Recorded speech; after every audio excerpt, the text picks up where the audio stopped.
Dun dun dun dun dun dun. Ba ba ba. All right, let us make sure that YouTube is up and running. Nope, that is the wrong app. Nope. Good try though, I guess. It says we're live. Does that mean we're live though? That is an ad.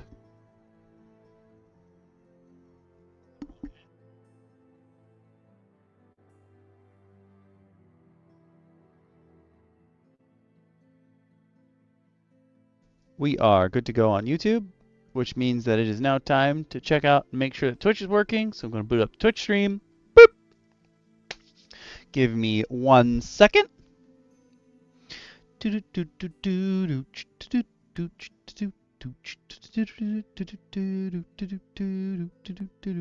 I don't want to see the. What are you doing? What are you doing? What are you doing to me?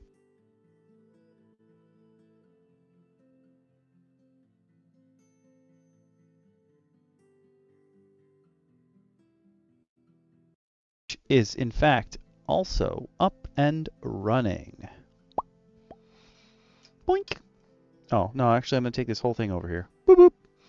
Done. Move all the things so I can see all the chats all at once. I say all the chats. There's only 2 of them. I don't stream on anything else, so don't necessarily worry about any of the other chats. It's just Twitch and YouTube. What's up, Dex? A returning chatter. Pretty good. How about you? I woke up so tired today. And I was like, yeah, it's because I had fun this weekend. Oh, yes. Oh, interesting. It says I'm muted on Discord. Oh, no. Never mind. Interesting. I'm muted on the Jukebox's Discord because if I spoke into the Jukebox's Discord, it would play the sound back to you guys and I'd be doubled. I'm so smart. The best streamer. Who's that? Thank you guys. Okay, so you've probably seen her in the chat. Awaz is one of our regulars, and last night it was like 3 a.m. and I was talking to her, and at like 3 a.m. that's when my brain stops working like a normal human's, and so she was sharing art with me, and she's like, I just pay my friends who are good at things to do things for me. So if they're good artists, I'm paying them. And it was 3 a.m. So I was like, I guess that makes me a good streamer because you use your Prime subs on me.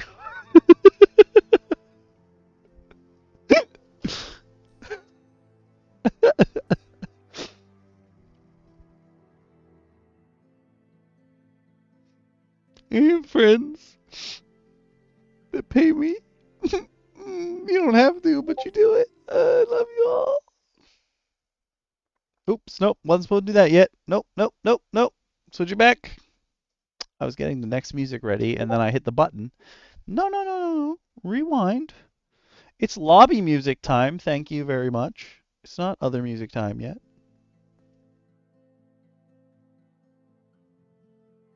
There you go. Okay, okay, okay. You guys are awesome.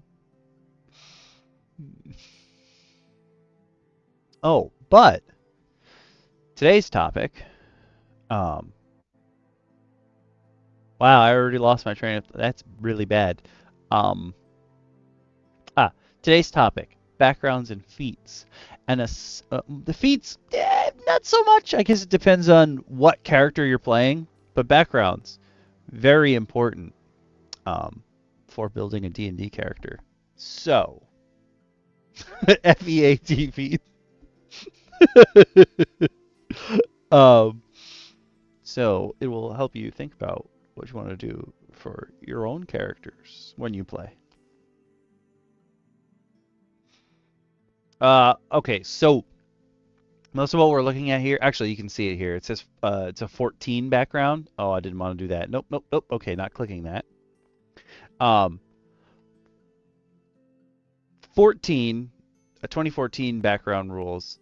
2014 backgrounds used to help you flesh out your character, and usually they gave you some ability that you can use during the game, like during the campaign, that you know because your character knew it. With the 2024 rules, when you're making a background, your background determines your stats, and like generally speaking, your 2024 background not only does it determine your stats, but like you have to choose a background that will play with your character well. In 2014, you could just have a background because your character was doing something else before they were an adventurer. Imagine that. Imagine Something that wasn't trying to be optimized. Hey, was. You came in with a command off the bat? Oh my god. Oh my god. Whoa. I'm just telling Dex for when he gets ready to play D&D that backgrounds will help him make a character.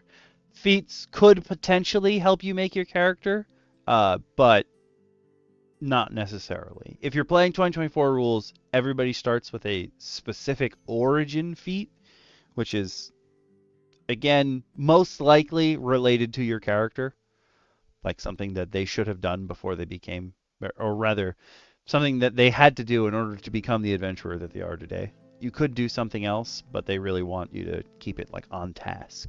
Because, all right, I'm going to put this out there. 2014 rules are for if you want to build a character that grows with you as you play the game. 2024 characters are built if you have your character already in your head built from 1 to 20 and you're not going to change anything no matter what happens in the campaign. Yeah, it's very safe to say that 2024 rules lean heavier into the idealized build that kind of came out of like people who enjoyed, and I enjoyed it, Baldur's Gate 3.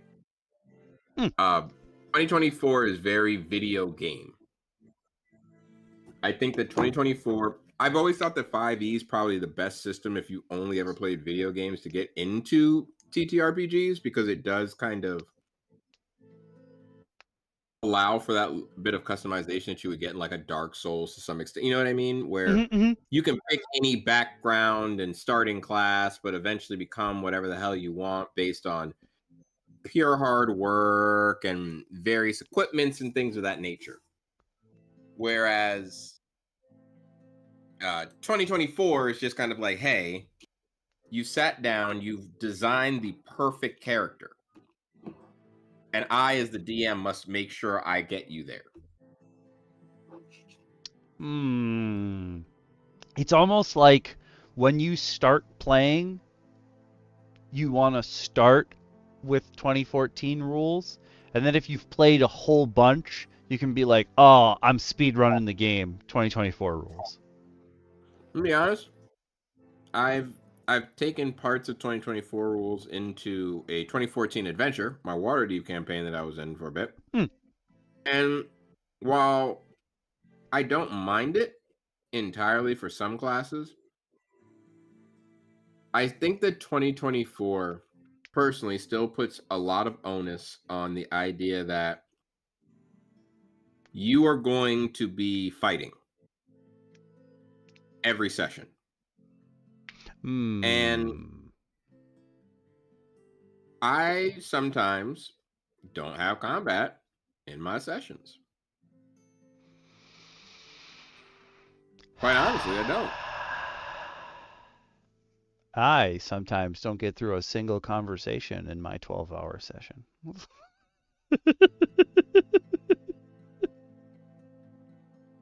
We're not going to mention that's impressive.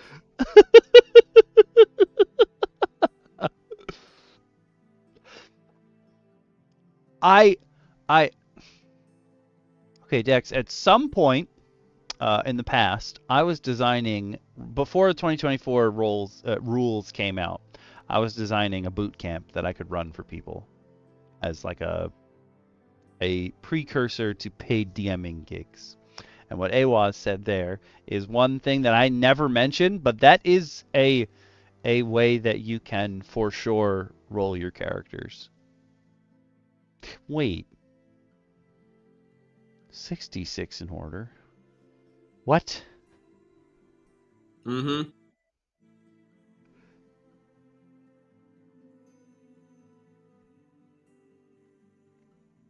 But usually there's 4 ways to roll them. One of them you don't even roll. I've seen some wild ways to roll your stats. I saw one person, the way they did it was everyone is base 10. Hmm. And then you roll 2d20. And you only, like, you ignore ones. Like, I think there's certain numbers you just ignore. Like, ones I think you ignore. And you literally get that many points to put into your stats.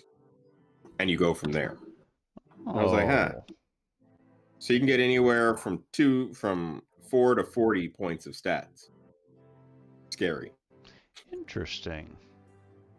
I just saw some people were arguing on YouTube about how they roll characters in Critical Role or anything that Critical Role is doing. And somebody said the official way that they roll them is you roll your stats as normal, but all your numbers collectively have to add up to at least 40. And I was like, I don't know if I've ever seen anybody have like a minimum number presented before.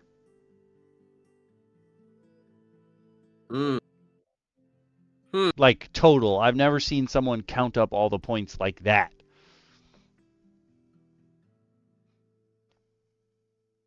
Yeah, that's it's a strange one.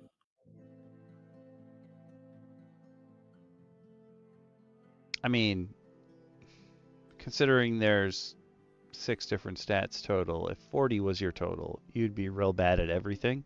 But like, you'd also have to be so unlucky to roll less than 40 with all them dice. You would think. But as a professional Nat 1 specialist, I can confirm it is possible. If you build it, they will come.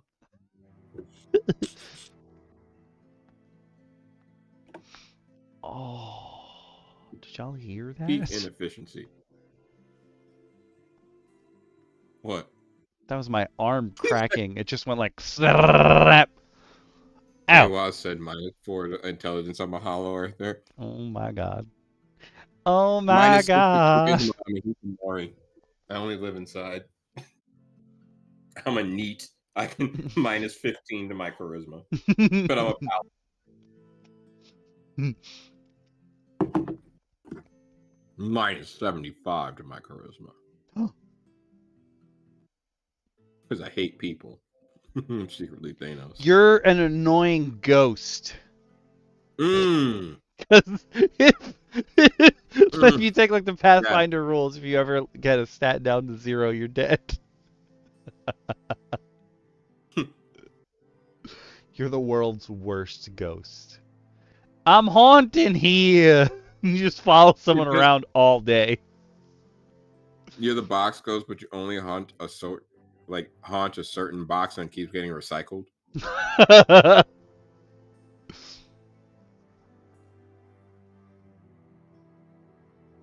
You are correct.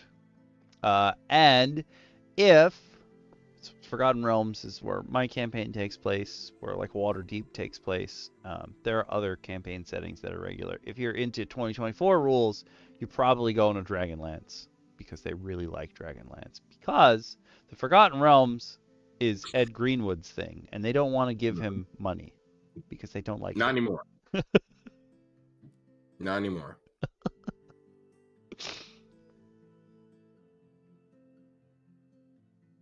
Not anymore.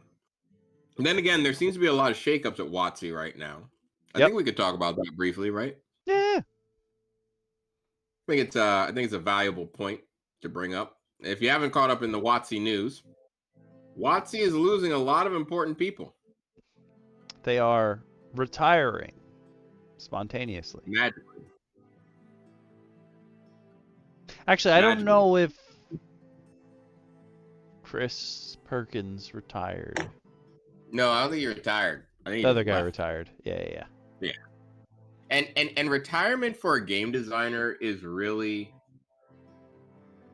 it's really more like, we just don't want to work here anymore. Yeah, like I've never heard of like the dad that came up with Settlers of Catan. Like he was still adding things to the game at like 95. Like retirement means nothing to a game designer at all. Like I think people like I think about it sometimes when I'm not actively DMing or I haven't DM'd in a while. I'm DMing in my head. Yeah. I can only imagine, and now that I've started to understand parts of game design better, I see why these people leave their jobs. Yeah. Like I get it, because I'll be damned if I don't sit there at my desk and just contemplate things. And I'm sure I could write in my adventure journal that I have for work that I use for my ideas, like my DM's journal, but I don't, on the off chance that like my CEO walks past me and sees me writing some like elaborate thing and then goes to ask me about it the next day, like, oh, what were you writing up? Some cool plan? I'd have to look him in the face and be like, oh no, I was completely designing my entire universe on company time. Because I'm not going to lie to the man. Sometimes that's where your best thinking comes in, when you should be thinking about something else. Yeah. Mine's usually on the toilet, though. But one thing that they, apparently the quote that they said were, the timing of the departure was deliberate as both waited for the newly revised core rulebooks to come out before leaving. They wanted to make sure that the rulebooks were really successful, that they were setting up the future, all the future leads for success. Now, I have not personally heard a lot of people talk to me about 2024. So I do not know the stats and success of 2024 so far. But if this is the legacy you wish to leave on, Chris Perkins and Jeremy Crawford. That's the other one's name.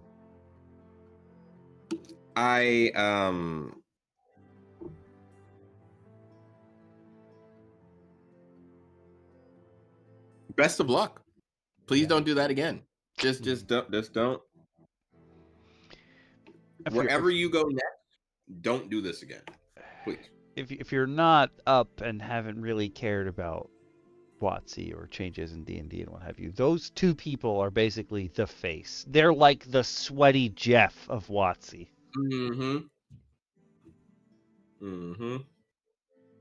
God, I miss sweaty They're the Jeff. Gabe of WotC. They're to Steam what they are to WotC what Gabe is to Steam. The face and the person. Well, the people.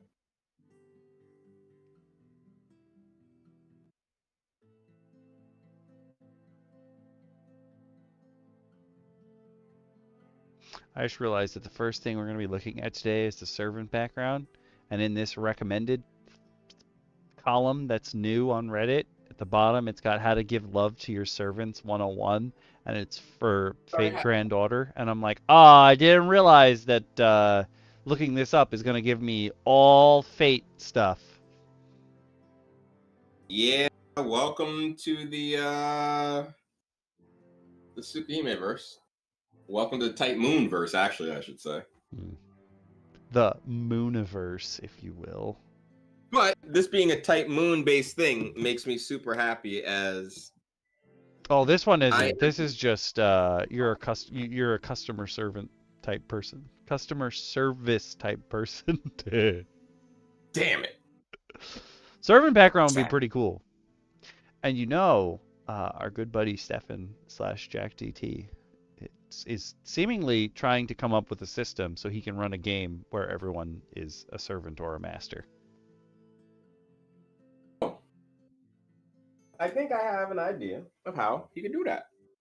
I might have to harass Jack DT with my ideas. Do it up. It's what I do best. Harassment.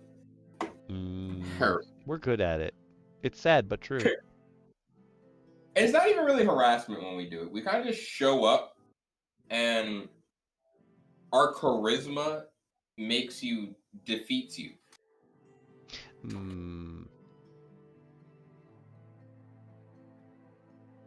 To quote my, it's kind of like, oh, you thought you were getting away. Well, oh no, there's only been one person who successfully defeated our charisma. You can't see it, but I'm looking around. Huh? You guys can't see it, but I'm looking around. They left the job after our charisma was too powerful. Oh, true. True. The overwhelming charisma crippled them. And they had to leave. It's true. I haven't heard from DM Lacara, but I believe she has power tonight. So I'll give her another 2 minutes. And if not, we'll get started. We got 4 things to look at today. But one of them is special in that it's the first 3 are all your typical D&D stuff. The last one is in fact a background, but it is for a different game because I think that you could convert it. You could take some stuff from it. Oh, I see a message from DM Lacara. Oh, wait, what? Why did my computer just tell me she sent a message before 8? Computer, where have you been? Me? Hello? But it was actually not about D&D. Last one is a background from a TTRPG called Troika! And I'm saying Troika because stylistically there's an exclamation point at the end of Troika! And it is the TTRPG that you play if you really, really, really, really love being on drugs.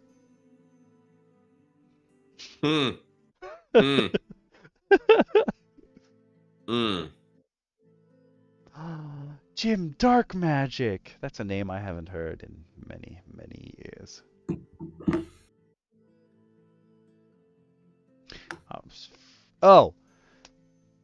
Before we get started, my only catch-up thing is that if you haven't heard, you're not in the Discord. I tallied up the votes from the Discord poll and the YouTube community poll, and Marvel Rivals was the winner for the thank you stream this month. So next week, I'll be playing Marvel Rivals with you guys for a couple hours. It probably won't be a whole 8 hours because I don't know if I ever want to do another 8-hour stream. I guess if I'm playing a game, it's easier than like me. Talk about tabletop. Yeah. When it's me and I gotta get up physically and move around for 8 hours, I'm not a big fan. Maybe.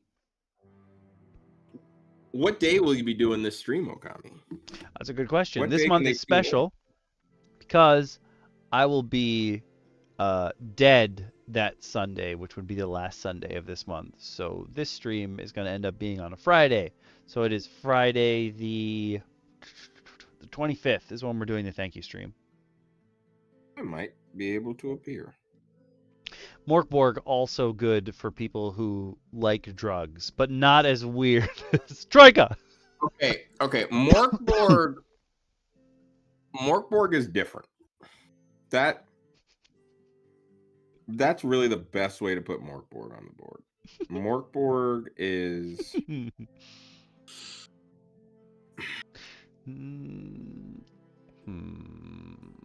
It will probably be earlier in the. I think I'm gonna try to stick to earlier in the afternoon. But I mean, if people start showing up, you know me, I can't leave. There's still a chance we play. You could also come into the Discord anytime y'all want. I do dailies and rivals pretty much regularly, so if it's late at night for me, you could be like, "Did you do your dailies yet?" And I'll probably tell you no, and then I will come on and do my dailies. I don't think anyone I know wants to play with black lights. There's an inherent fear of playing with black lights. I would advise against black lights.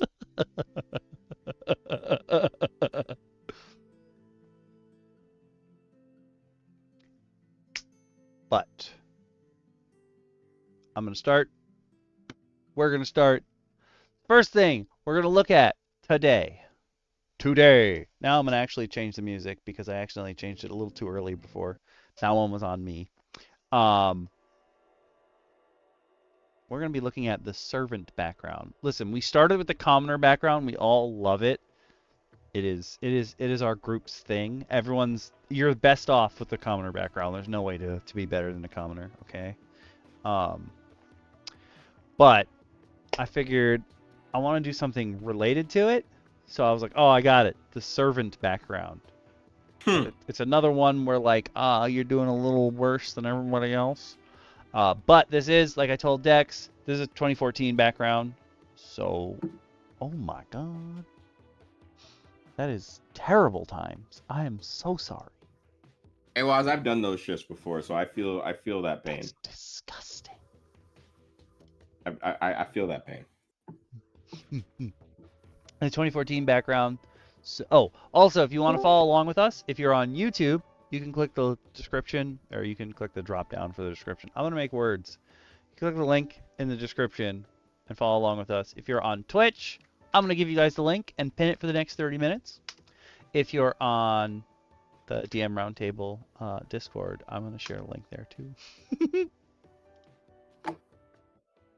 Hello, DM Lacara. Perfect timing, as always. I was going to say, just at the right time. Yeah, I was going to say, with excellent pinpoint timing to join just as we're about to start, you have a skill.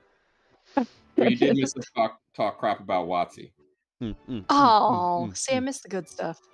We were to catch up. We were briefly discussing the madness of Chris Perkins and Jim Crawford leaving. I know who none of these people are, but I take it that's bad. The lead game designer. Yeah, you have for sure seen Jeremy Crawford because he's been Jeremy like Crawford, the face of the game. Nope. I wouldn't even know Gary Gygax if I fell over him. And yes, I do know he's dead.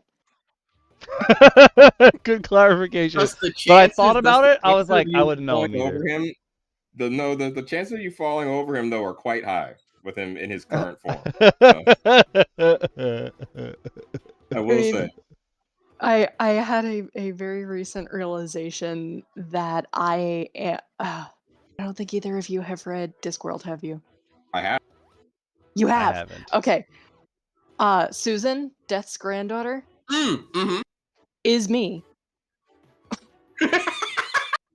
Wait a minute.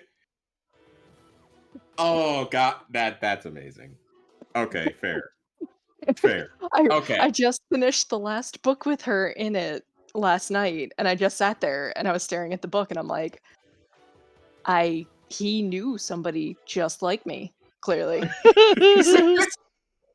I will say Susan's still hype. She's a personal favorite of mine. She like I won't go into anything to spoil anything of Discworld for people, but just Discworld as a whole Terry Pratchett, thank you. Just Yeah. shout out to you, Terry Pratchett. And yes, we know you're dead too. It makes us sad. Yeah. He looks Gone too down on people. He's looking down, happy that people are using his campaign setting. I'll put it to people this way: if you've enjoyed Amazon's Good Omens, he co-wrote that with Neil Gaiman. And all of the bad parts of it had nothing to do with Pratchett. None of them. None. But yes, that is a co-write what he did with Neil Gaiman, I think. Yep. I think it was in the 90s? Yep. Yeah. Okay. That is when Good Omens came out. Yeah. Okay. Yeah. But if you've enjoyed Good Omens, that is Terry Pratchett. Yeah. And Discworld is like infinitely better than Good Omens. And I love Good Omens. Oh yeah. Discworld is if Marvel wrote books, but with real development that just continued without multiverse theories that made you scratch your head. Yeah, Discworld is the absolute perfect love child between Lord of the Rings and Hitchhiker's Guide to the Galaxy. Yeah. No, that's very fair. It's hard to promote reading sometimes, but if you ever were to want to get into interesting fantasy that like is worth building on. Yep. My go-tos are obviously Tolkien. I always go, you can go, the classic. If you love yourself some George R.R. Martin, go for it. I usually suggest to people books like Wheel of Time, or if you want to go even deeper, you can go with like C.S. Lewis and the Chronicles of Narnia.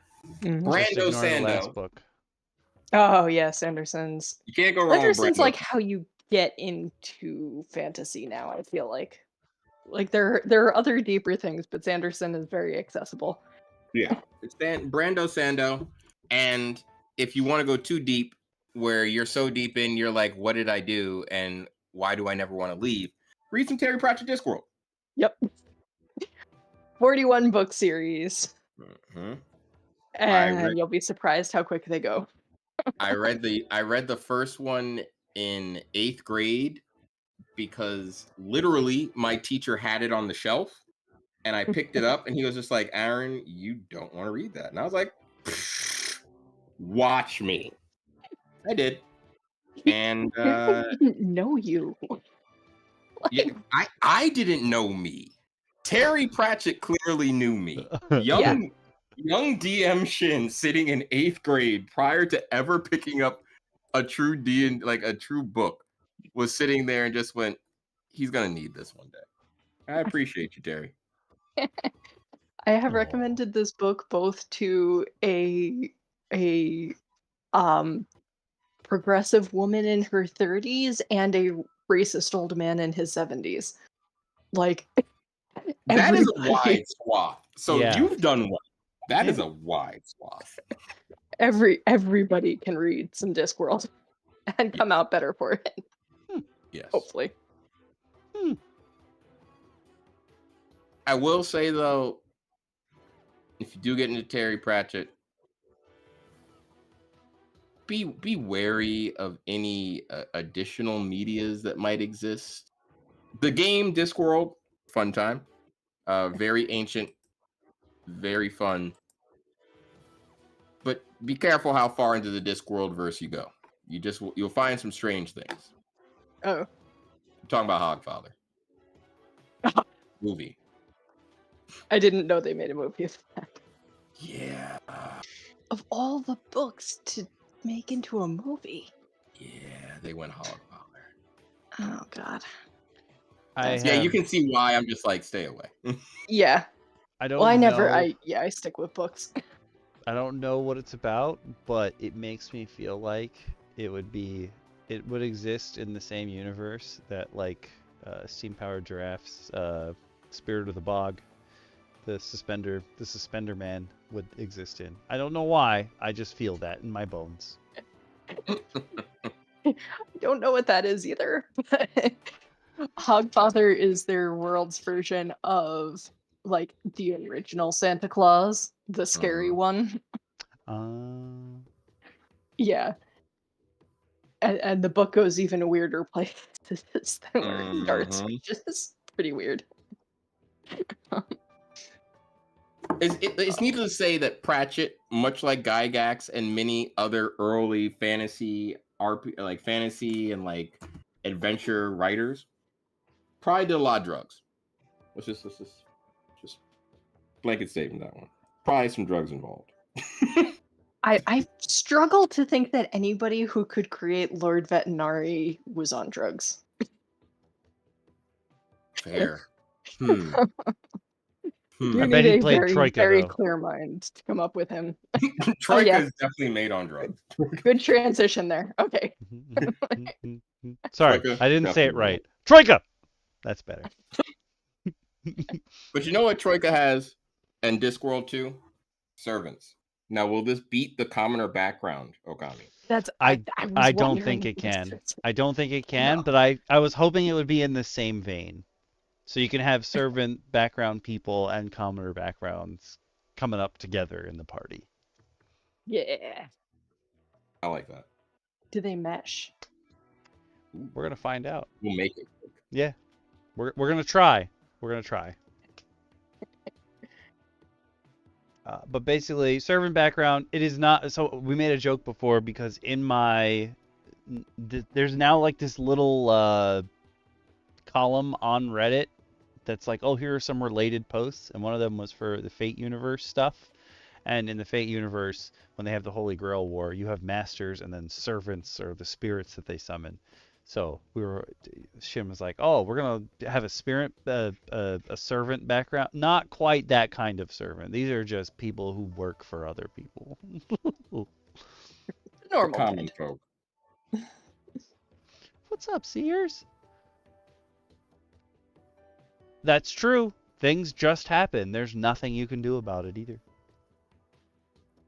What? I was just I highlighted a message. Look at you using them lore points. Thanks, because I still don't really know what to do with them. Yeah, I keep accumulating them, and I'm like, what are these? That's awesome. Especially because you could have, technically lore-wise, the fruits and the devil fruits in One Piece are something that someone has thought of, or a power that exists in another world.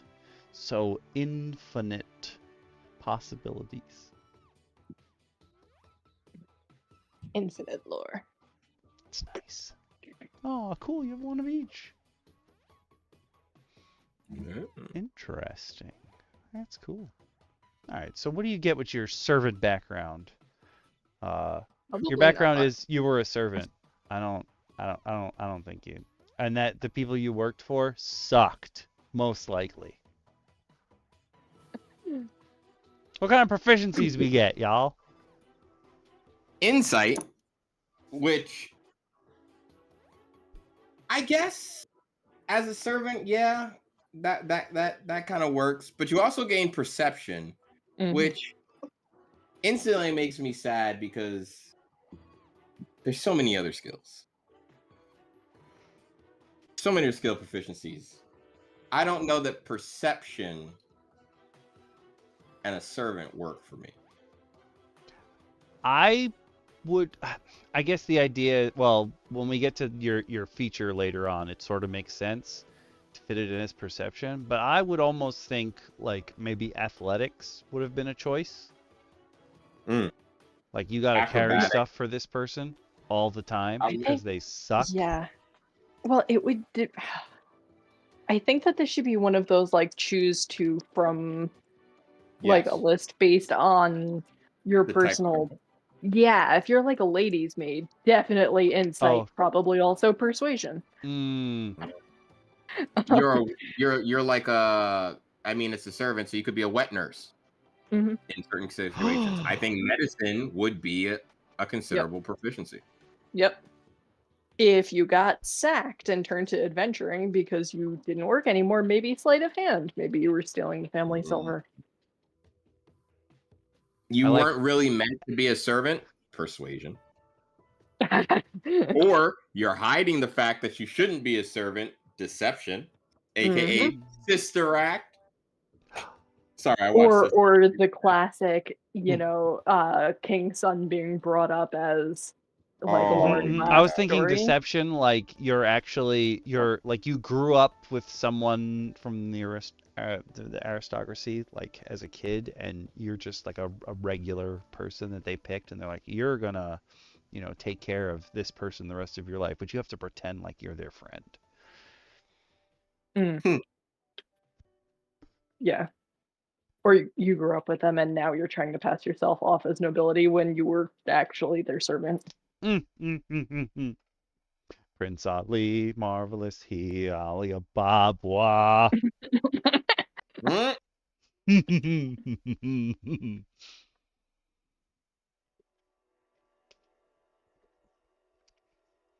But when you're not, now they did it right for your tool proficiency, saying that you gain one type of artisan's tools.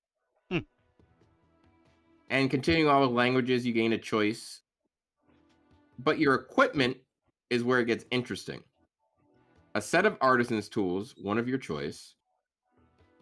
A keepsake from your old life. A set of common clothes. A belt pouch containing 15 gold pieces. Now, 15 gold pieces is a lot of money. Especially if your nature of servitude is enslaved. Oh, you stole that. Yeah. Yeah, you either don't have that money or you stole that.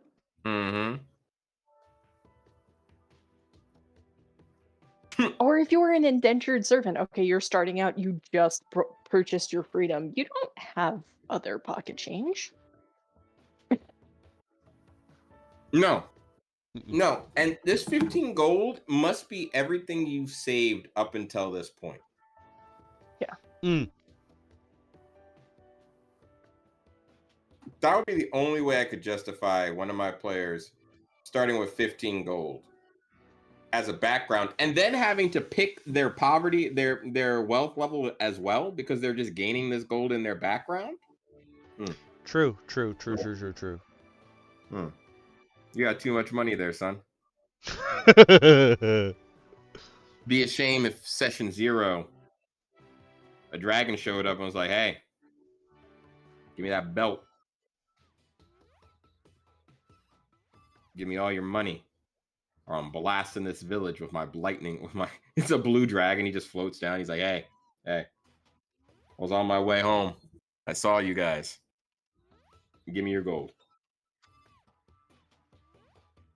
He just robs your whole party.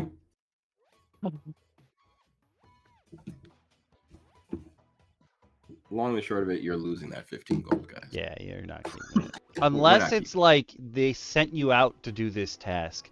Maybe your whole character's thing is they don't want to be an adventurer, but their house was called upon to do some task, and they were like, okay, well, you're going to do it. We don't care if you die.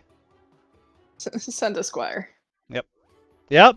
Well, this definitely sounds like the prince archetype that's in the party, and you're potentially the second nature of servitude, the indentured service, stuck on an adventure with the lord or lady of this noble family, making sure that they look good.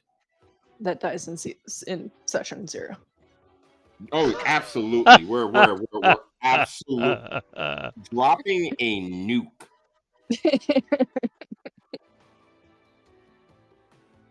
We are dropping nukes on this person. Okay, you are not saving your lord or lady at all. But that being said, you could just... Oh, go ahead. You were going to say regular employment, right? Or regular employment is the funniest one here to me. Yeah.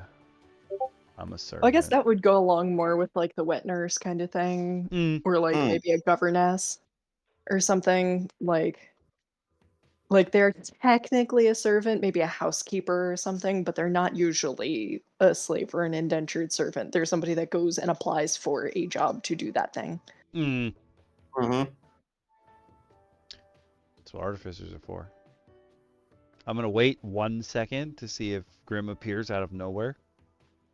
No? Interesting. Wait, Interesting. what's what artificers are for? Wet nurses? No, building a nuke.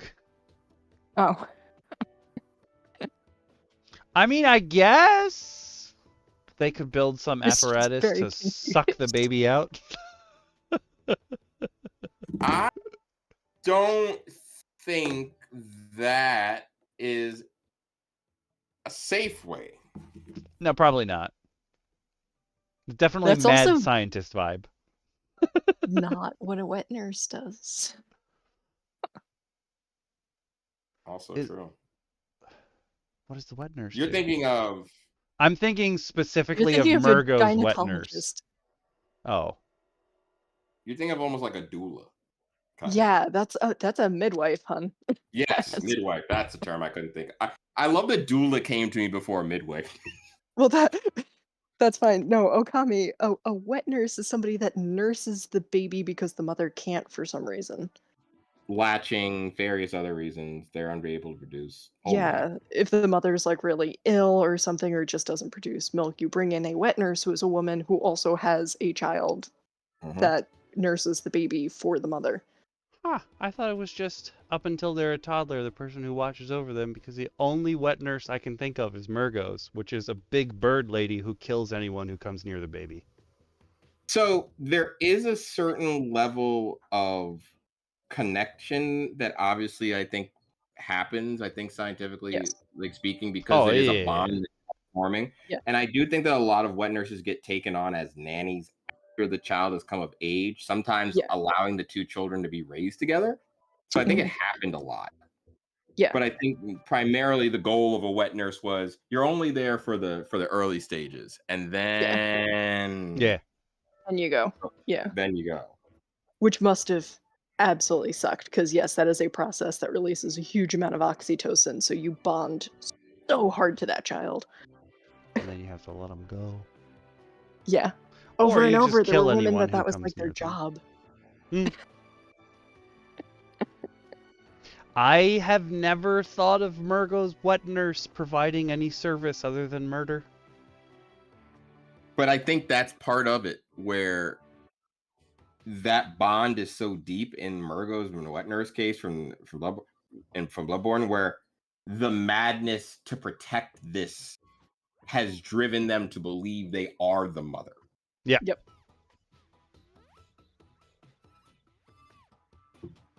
So it's very possible, and quite common actually. I don't know why we did a section of this at one point in a psychology course I had to take, but we learned about what happens to what happened back then. We read some account from some tales of like old wet nurses and stuff like that, and like various people in the industry. And we had some woman talk to us who was an active wet nurse, and she's like, "Oh yeah, technically I have like 30 kids," and I'm like, "How?" I cannot imagine leaving that child's life afterwards. That just doesn't add up in my brain. Ain't no way. Oh, joy. But you would be a regular employee in that situation versus an indentured service. And a volunteer, of the four forms of the nature of servitude, that's the only one that doesn't work, because there's no such thing as volunteer servitude. You're just a volunteer. Like, there's nothing binding you there. A regular employee usually has some kind of terms and agreement, maybe a contract of some sort. A volunteer is just like, I don't want to do this, I'm going. At least in my opinion. If you're an adventuring volunteer, you're looking around, you're just like, yeah, I don't want to do this anymore. Or we have to fight the giant dragon to restore your family's honor. It's not my family. I'm not fighting a dragon. Oh, I just discovered where my line is. It's there.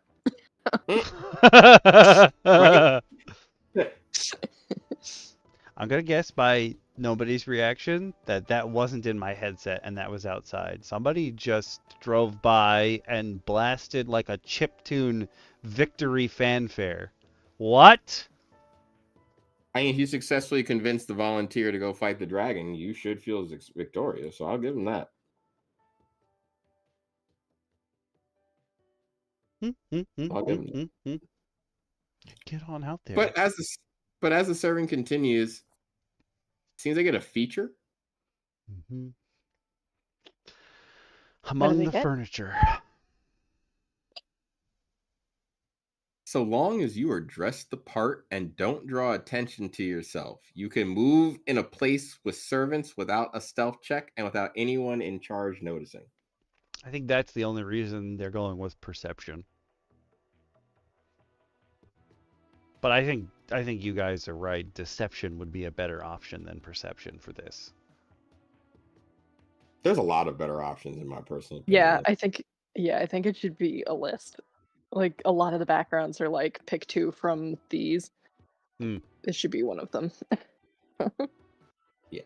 Like, again, nothing wrong with the idea. However, as a feature, again, it's a background. So most of the features, like if you take stuff like Folk Hero and stuff like that, they are relatively story only driven. So I do like the idea that, like, you know, your team has to infiltrate a grand ballroom, and where everyone on your team is just like, oh, we have to get dresses and all this stuff. It's like, okay, everyone, meet back here at the mansion at a certain time. We're going to try and get in. One guy's over here forging, you know, invitations. Another guy's getting gala dresses and garments for the team and all this other stuff. And the servant is literally walking up to the front door and being like, I think I'm late for work. And the guard's just like, oh yeah, you are. Go to work. And they're just walking around the party. They're just walking around the party the whole time, like, hey guys, so that guy's a diplomat, that guy's cheating on someone, and that guy over there is probably related to the warlock we've been hunting. And you're like, yo, how long have you been here? It's like, oh, I've been at work all day. This took me 30 seconds. What have you been doing? Yeah, like, you can't. And also, you guys don't know which one the manager is. Obviously, it's that guy in the back supervising. Oh my god, that's hilarious.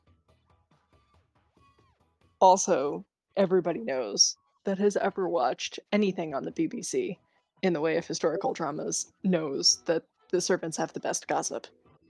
Oh yes. Oh yeah. That's how you're getting all your rumors. Have you heard what Lady Wintergreen has been doing? Once again, I heard she was caught in the bushes with the stable master. Oh, scandalous. And there's always one butler and maid that have some secret relationship that's not really secret. Yep. Cornerstones of the BBC's historical drama. Cornerstones. I think it's like contractual at this point. Oh, that could be. Oh, it has to be. But to be contractual, you might have some suggested characteristics, and they do give some ideas as for any background that you might want to take on for your servant. And I think we can kind of brush through a lot of these, I think. People-pleasing. Strong demeanors, and I absolutely detest small talk. I could see that being a character. Actually, I feel like that's a bad characteristic for a servant. Which one? I detest small talk. Yeah, that one kind of boggles my brain. I feel like instead it should be something like, I'll be there, but I'm not gonna participate. Because like you usually see the servants are like looking off into the distance while someone's talking to them because they don't really want the answer anyway. I mean, unless they're going for like the butler vibe, like that thing where they're like the stoic one over in the corner that like doesn't speak unless spoken to kind of thing. Yeah. I love customer service voice though. I have a second, more polite persona that I use. I hate when I activate my customer service voice. Yeah, me too. Is it When I your hear white myself guy talk on the voice? phone, I'm like, who is this? Oh, the worst is whenever I heard a recording of myself in customer service mode. I'd be like, oh, who is that person? Like, my voice goes up so many octaves. Yep. Same. I go from, hey, this is DM Shin to, hey, how are you? How can I assist you today? Who is this person? Why is he so friendly? Why? I don't know him. Okay. The real me does not approve. Like, you could have so much fun with this in an RPG context. This is absolutely the thing where it's like you're in the middle of fighting something and a random villager walks by and is like, I can't find like blah blah blah, and all of a sudden you just like stop fighting an orc and you're like, oh, it's over that way, 2 turns to the left. Like, and then go back. Yeah, I don't even know the butler dude's voice. Not voice, name. I don't know what the butler dude's name is. Jeeves? No. It is one. It is. I believe it's one syllable. No, I think it's 2 syllables. I don't know what it is. Awa said people are just gonna make the people from Overlord. Yeah. And I was like, oh, Beto, the big titty lady that's obsessed with the main character because of essentially a programming mistake. But then there's a regular butler guy, Sebas. That's his name. He, I think his full name is Sebastian. Because because all the characters were made by Japanese people, so they have names that are like English but not really. Yeah, Sebastian is definitely. I have a friend named Sebastian, and sometimes when I want to mess with him, I'll be like, "Hey, Sebastian," and he'll be like, He's just a regular sort of butler, but he's also like one of the most powerful combat characters in the game. So like people will mess with the people who work under him and they'll be like, I need to talk to the manager, and then he'll come out and he just punches people's heads off. Bam. That is the secret superpower of every butler, I believe. That is standard issue. That's something they learn in buttling school.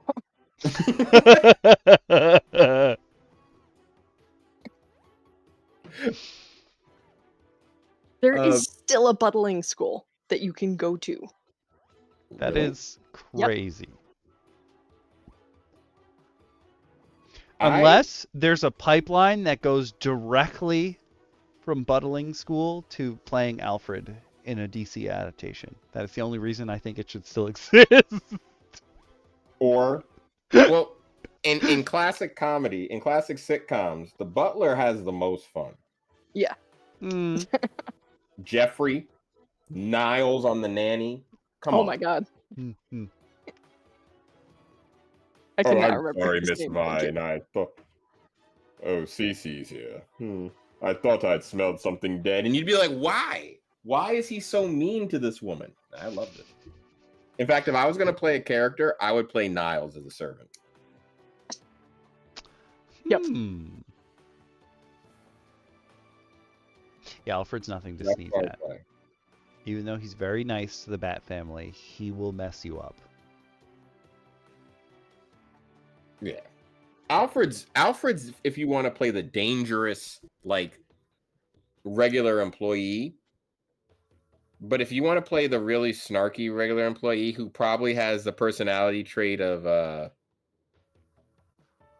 I don't know, let's see. What would be a good Niles? Alfred would definitely be unfazed at last second changes to plans. Yeah, that or a 4. Alfred does like to put a lot of good work in. Niles would Niles might be a little bit of a 7. Oh. But then again, he doesn't really have a problem with that. I don't think there's any personality traits. There's no snarky butler personality trait. Serious oversight here. This is disappointing. It's not beating the commoner. Sorry. Nope. Commoner still wins. Ideal wise, you could. They give you the idea of what your be alignment based on your ideal, regardless of wealth or status. We are all people, neutral. I'm equal to be able to perpetuate the cycle of abuse. That doesn't seem like a servant. Also, yeah, how does regardless of wealth or status, we're all people come out neutral? That's very, very good. That screams everybody's the same. That neutral would be like, you make money, I make money. So long as you don't mess with my money, I really don't give a shit. Right. My goal is just to get ahead. Yeah, like I don't need to beat you. I just need to not be broke. Yeah. It's kind of like a gray setting.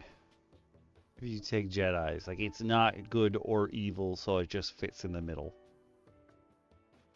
But I think treating all people as people is good by nature. Mm-hmm. They do better. We can redeem them. They seem to do better with service being lawful, life's purpose is to make other people's lives easier, and freedom being chaotic, which I do like. I do believe that rebels are chaotic. If you want to play a rebel in a game, you are not lawful good. Yeah. I'm sorry. You want to be the good guy, you're chaotic good at best. You're chaotic, though. You are chaos. Accept it. Embrace the chaos. It's okay. Rebel leaders that are too lawful usually don't make it very far. Yeah, those are the ones, because I not to even go out there, but I like to use a game. If you're familiar, if anyone listening or watching this back is familiar with the Persona series of RPGs, or you've seen some of their other game series like the Shin Megami Tensei series. It's a really old series from like the late 70s, early 80s that started off on PC. But the big thing I've always loved about this series, is a Japanese series, is that the idea of good, neutral, and lawful is that lawful, chaotic, and neutral, because they don't have good and evil in the same sense, is that lawful is the acceptance of something as absolute without hesitation, where chaos is rejecting that anything just is as it is and that you have no right to change it. Chaos is always freedom, where law is always considered you're so by the books you don't have a free thought. And neutral is usually people deserve to have rules to work with, but to choose how to live their lives.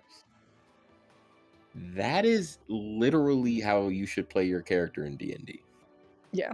Or Skybreakers versus Windrunners if you're in the Sanderson universe. Yes.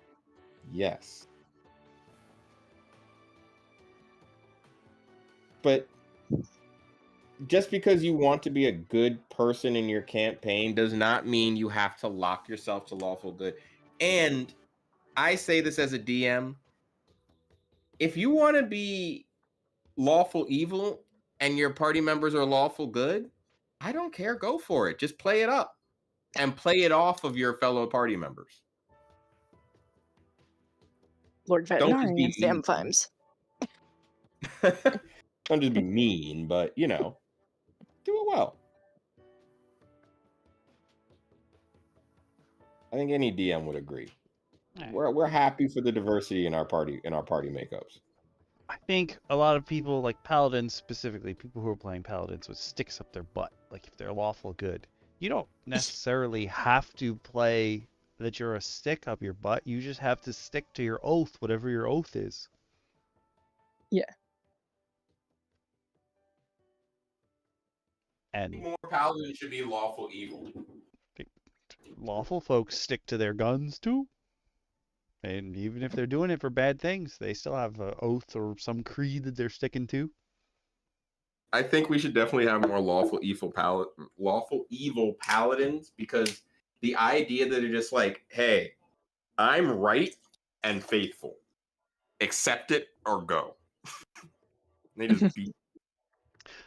As long as you don't play them like a death knight, then yes. Mm-hmm. Where you literally don't do anything unless it's related to you furthering your goal or your creed. You just stand there for millennia. Please don't do that to the rest of the people in your party.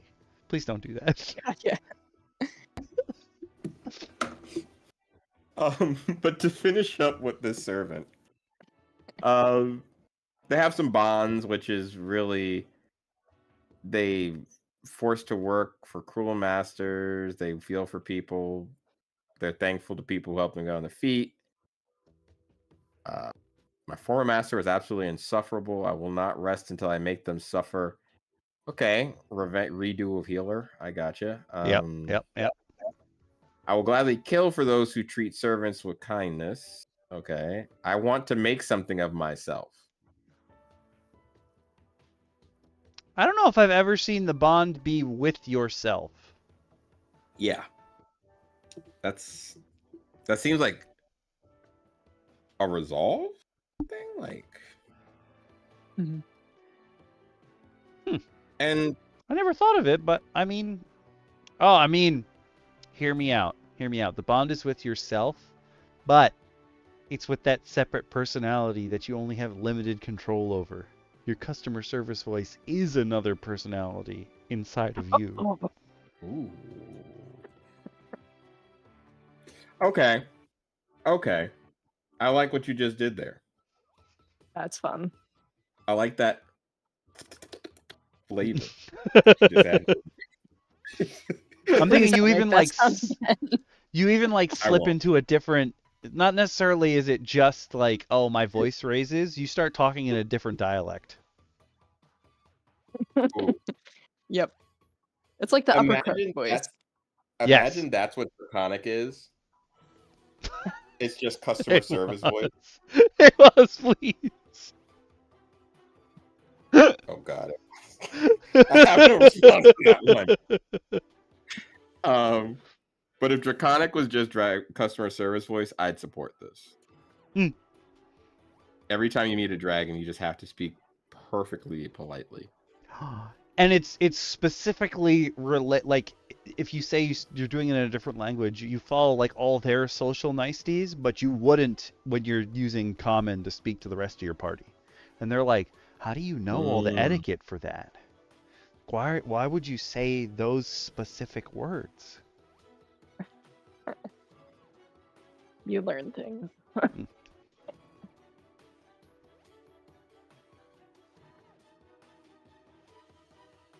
And also, Dex, if you're still here, okay, so these are suggested characteristics. Yes, there's a slot on your character sheet for your ideals, your bonds, and your traits, and your flaws and stuff. But you don't have to choose anyone here when you're making your character. You can do whatever you want. You don't have to roll for either. You could just choose one. Or you could just leave them blank and go as you go, as many of us do. Or develop them if you want to add more to it. Mm-hmm. I think once you're more comfortable in the character, then figure it out. That works too. Or add to it even as you want, and you go in. You know, you could definitely say that, like, if you guys, like, as a party, maybe mess up really badly trying to do something, maybe a flaw becomes like a party flaw. You know, play around with it. You're hoping that at some point during the campaign, you're at least either going to develop a sub bond or some kind of bond where, like, your party becomes your new family. That is the goal of most parties. Yeah. Or maybe it's just with one person in the party and you could care less if the rest of them die. We really bonded with the pets in our party. We don't care about the party members. Oh, God, now you're describing mine.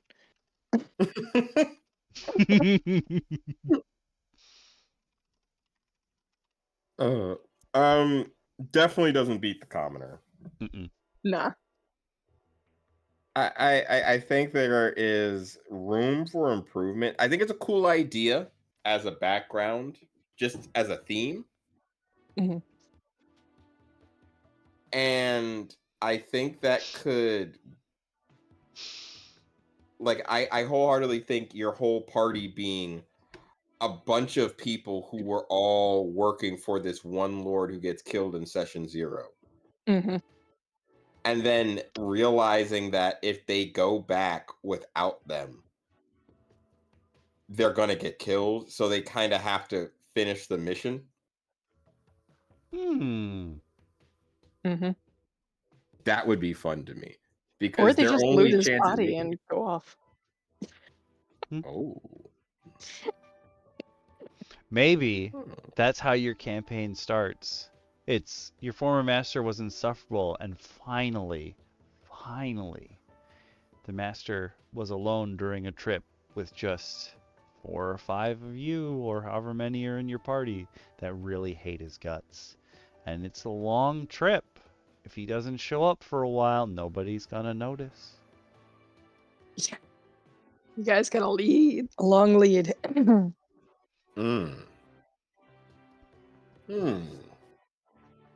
Really depends on how evil you want to play this up. But again, servant, cool idea. Yeah. Acceptable. Yeah. Doesn't get our doesn't get the roundtable excited, but it's there. I don't see any. There's nothing like unbalanced or anything about it. It's just some strange choices. Won't cast this into the demi-plane of sludge. It's on neutral ground. Yeah. Sometimes that's just the way it be. That's just the way it is. All right. So next up, we're gonna look at some feats. I've got 2 different pages of them because I couldn't not put them together. There's gonna be dad feats and then mom feats. Unfortunately, there are more dad feats than mom feats, and the author's the same between the 2 of them. Because after he made the dad feats, people were like, "Where do mom feats at?" And he was like, "Oh, I gotta think about it." So he released 2, and then I didn't find if he finished it. It doesn't seem like he did, and I'm like, "Oh, he has no moms to talk to. That's sad." But there are. We're gonna look through the dad feats first. Normally I would put the mothers first, but there's more of them, and it gives you the flavor for the idea. It definitely seems like the mom feats were harder to come up with. But if you are on YouTube, you can open the description, click the link down below for just for the record, D'Artagnan, who made the servant background that we just looked at, he has more stuff, and he would like it very much if you went to his Patreon. Everybody's got Patreon out here in these streets. Including us. It's true. Here at the Roundtable with Okami. And if you've been enjoying yourself, well, guess what? About that time before we move on to our next topic, where DM Lacara and I give you some simple instructions to better your life, better your existence, and increase the flavors of your existence. DM Lacara, how can they do this?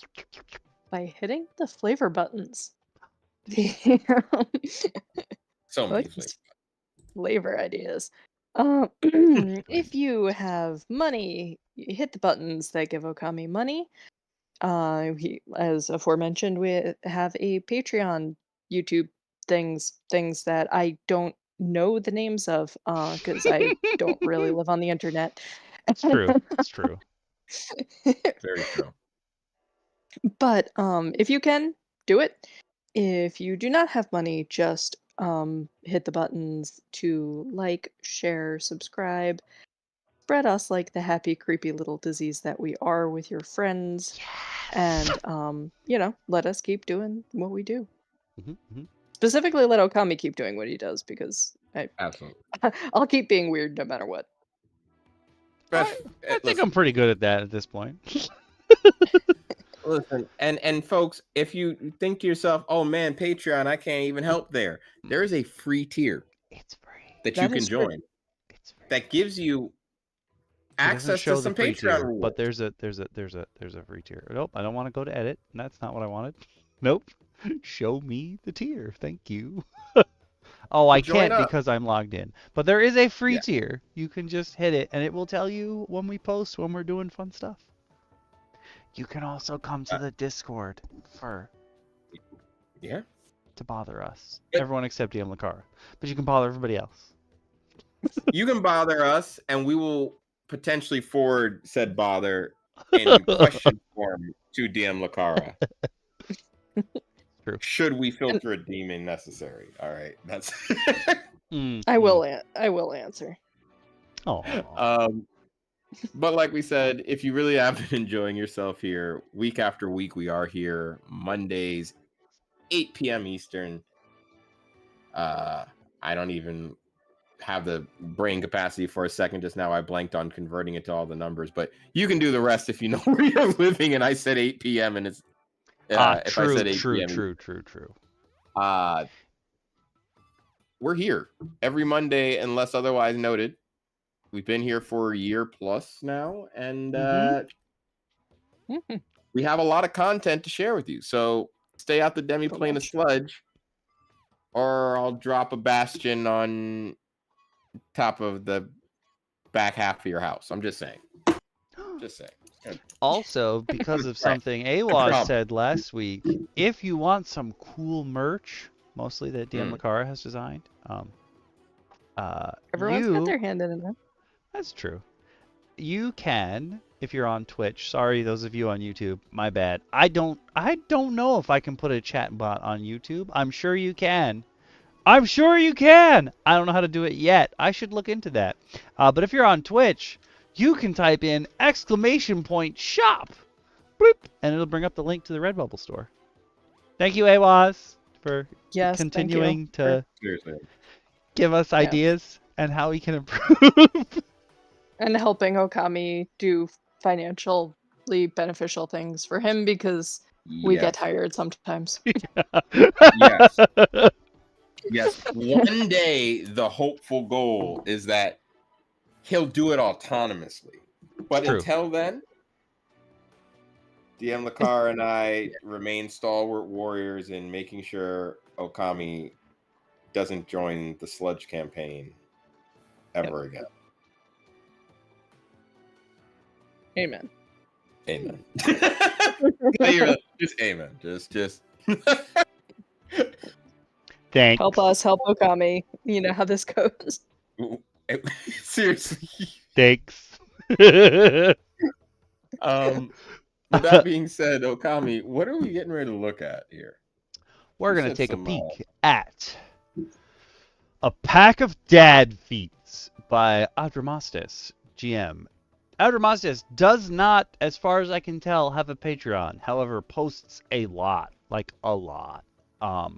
You can look them up on Reddit whenever you want. AdramastesGM. But if you're on YouTube, you can open the description, follow along with us. I'm going to send it to my fellow DMs. And those of you on Twitch, I will pop it in the chat and pin it for the next, probably won't be 30 minutes, but I'll pin it for 30 and then overwrite it when we get to Mom Feats. I just love the choice of the cover image is like a nuclear bomb going off, and never in my life have I ever heard my dad sneeze at an acceptable volume. I just think that is such a good choice to draw people in. That is very accurate, though. I believe that I've heard stories that all dad sneezes are literally at the loudest booming level humanly possible. It's just. I did not know that was not just my dad. No, it is all. It is an innate power. I feel like the moment someone dubs you dad, you are incapable of sneezing silently.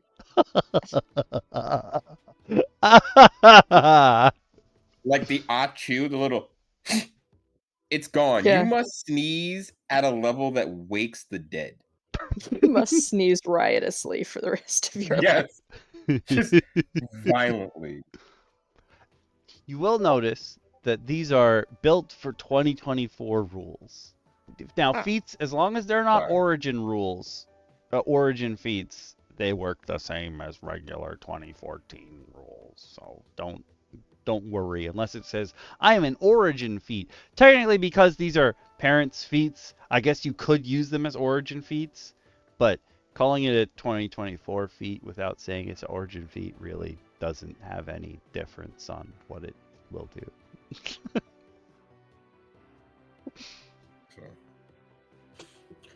So there's 2 per page.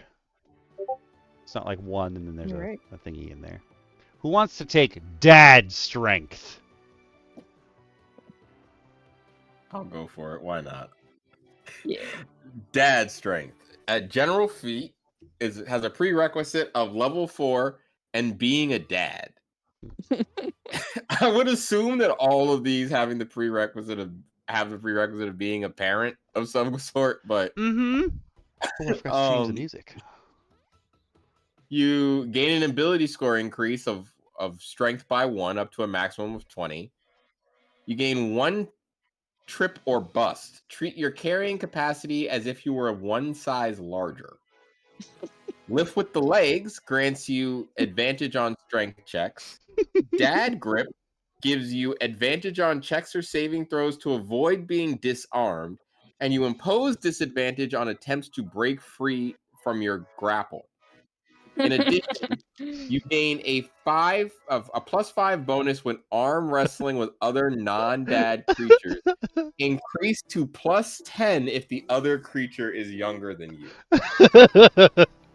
Kudos to that one.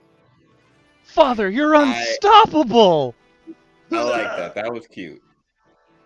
That's cute. The less strength, that you might not be the strongest dad, but you might get some solid dad reflexes. Once again, requiring level 4 plus and being a Faja, as Austin Powers would say. It gives you an increase of dexterity by 1 up to 20. You gain watch your step. When an ally within 10 feet of you fails a dexterity saving throw, you can use a reaction to grant them a reroll, taking the new result. Where do you think you're going? That's my favorite part of this whole page. Where do you think you're going? You attempt to make a grapple when using an unarmed strike as an opportunity attack. The target has disadvantage on the saving throw. And fatherly instinct.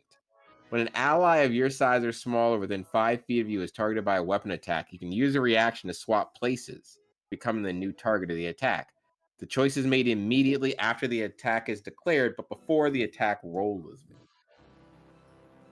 That's kind of cool. You get kind of like a spot swap kind of effect. Yeah, like they turn this into a nice thing because generally speaking, boss monsters have this ability where like if their minion wave is ahead of them, they can swap places so that the minion dies. This one is dad's like, no. And it's real. I have seen this happen. Yeah. The music kicked in.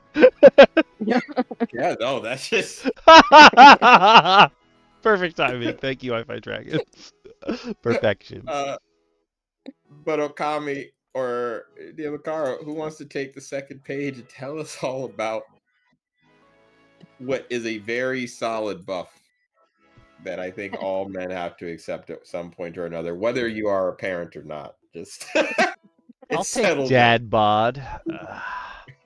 Dad Bod. It's a general feat, so it's not an origin feat. Prereq level 4 plus, being a dad. I will say that the dad feats came first, so they say being a dad, but the mom feats say being a mother or motherly figure. So you can also do that here too if you wanted to use that. Like if you're the mom or the dad of the group, feel free to talk to your DM and be like, I want this.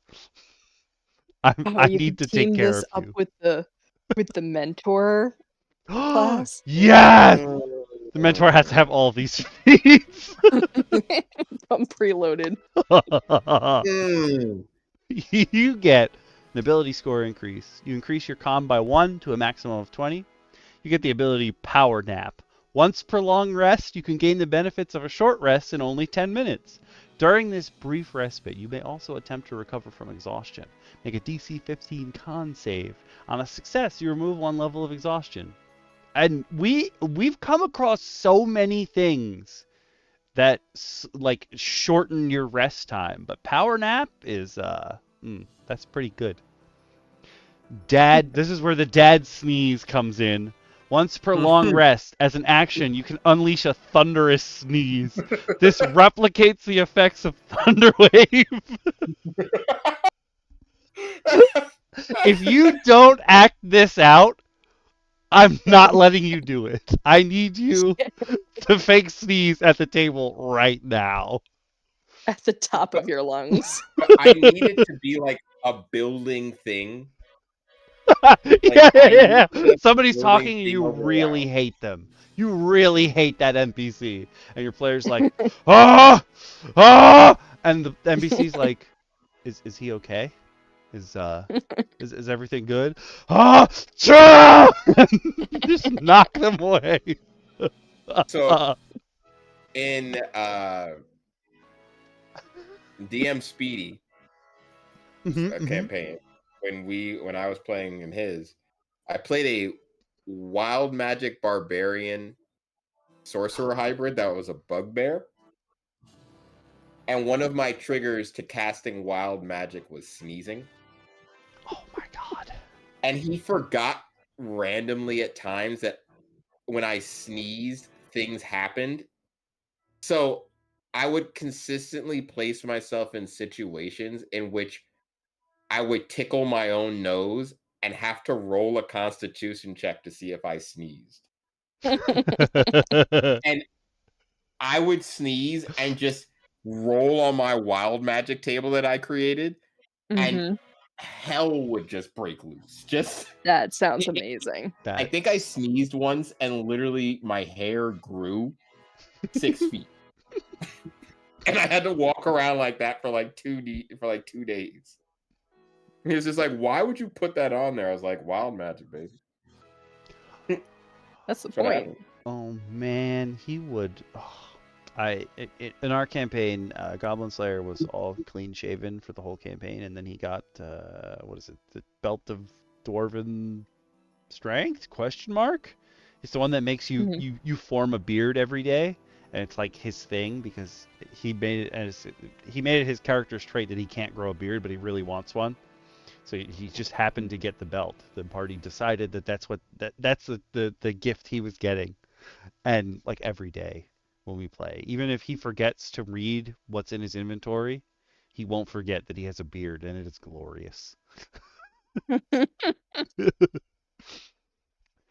final ability you get as part of Dad Bod is Good as New. Once per long rest, as a bonus action, you can perform a stretch that cracks and realigns your spine. For the next 10 minutes, you have a +5 bonus to movement speed and advantage on dex saves. That's not a bad...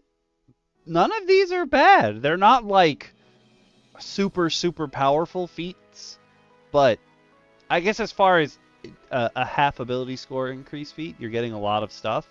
But I wouldn't say any of these are too overpowered so far. I think they're fine. They're silly. Yeah. They're all good for having a fun time playing the game.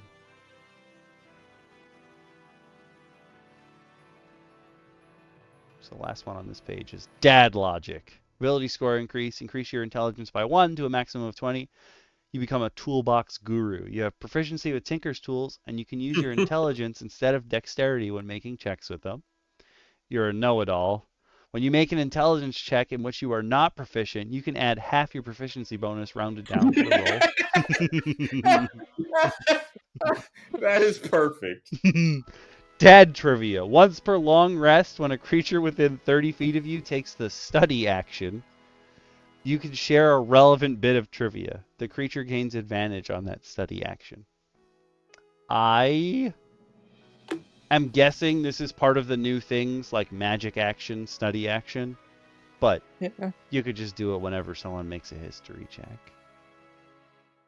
If there is not on here somewhere a thing about dad jokes that like casts Tasha's hideous laughter or something, they're doing it wrong. Well, you're in luck because it's on your page. Oh, good.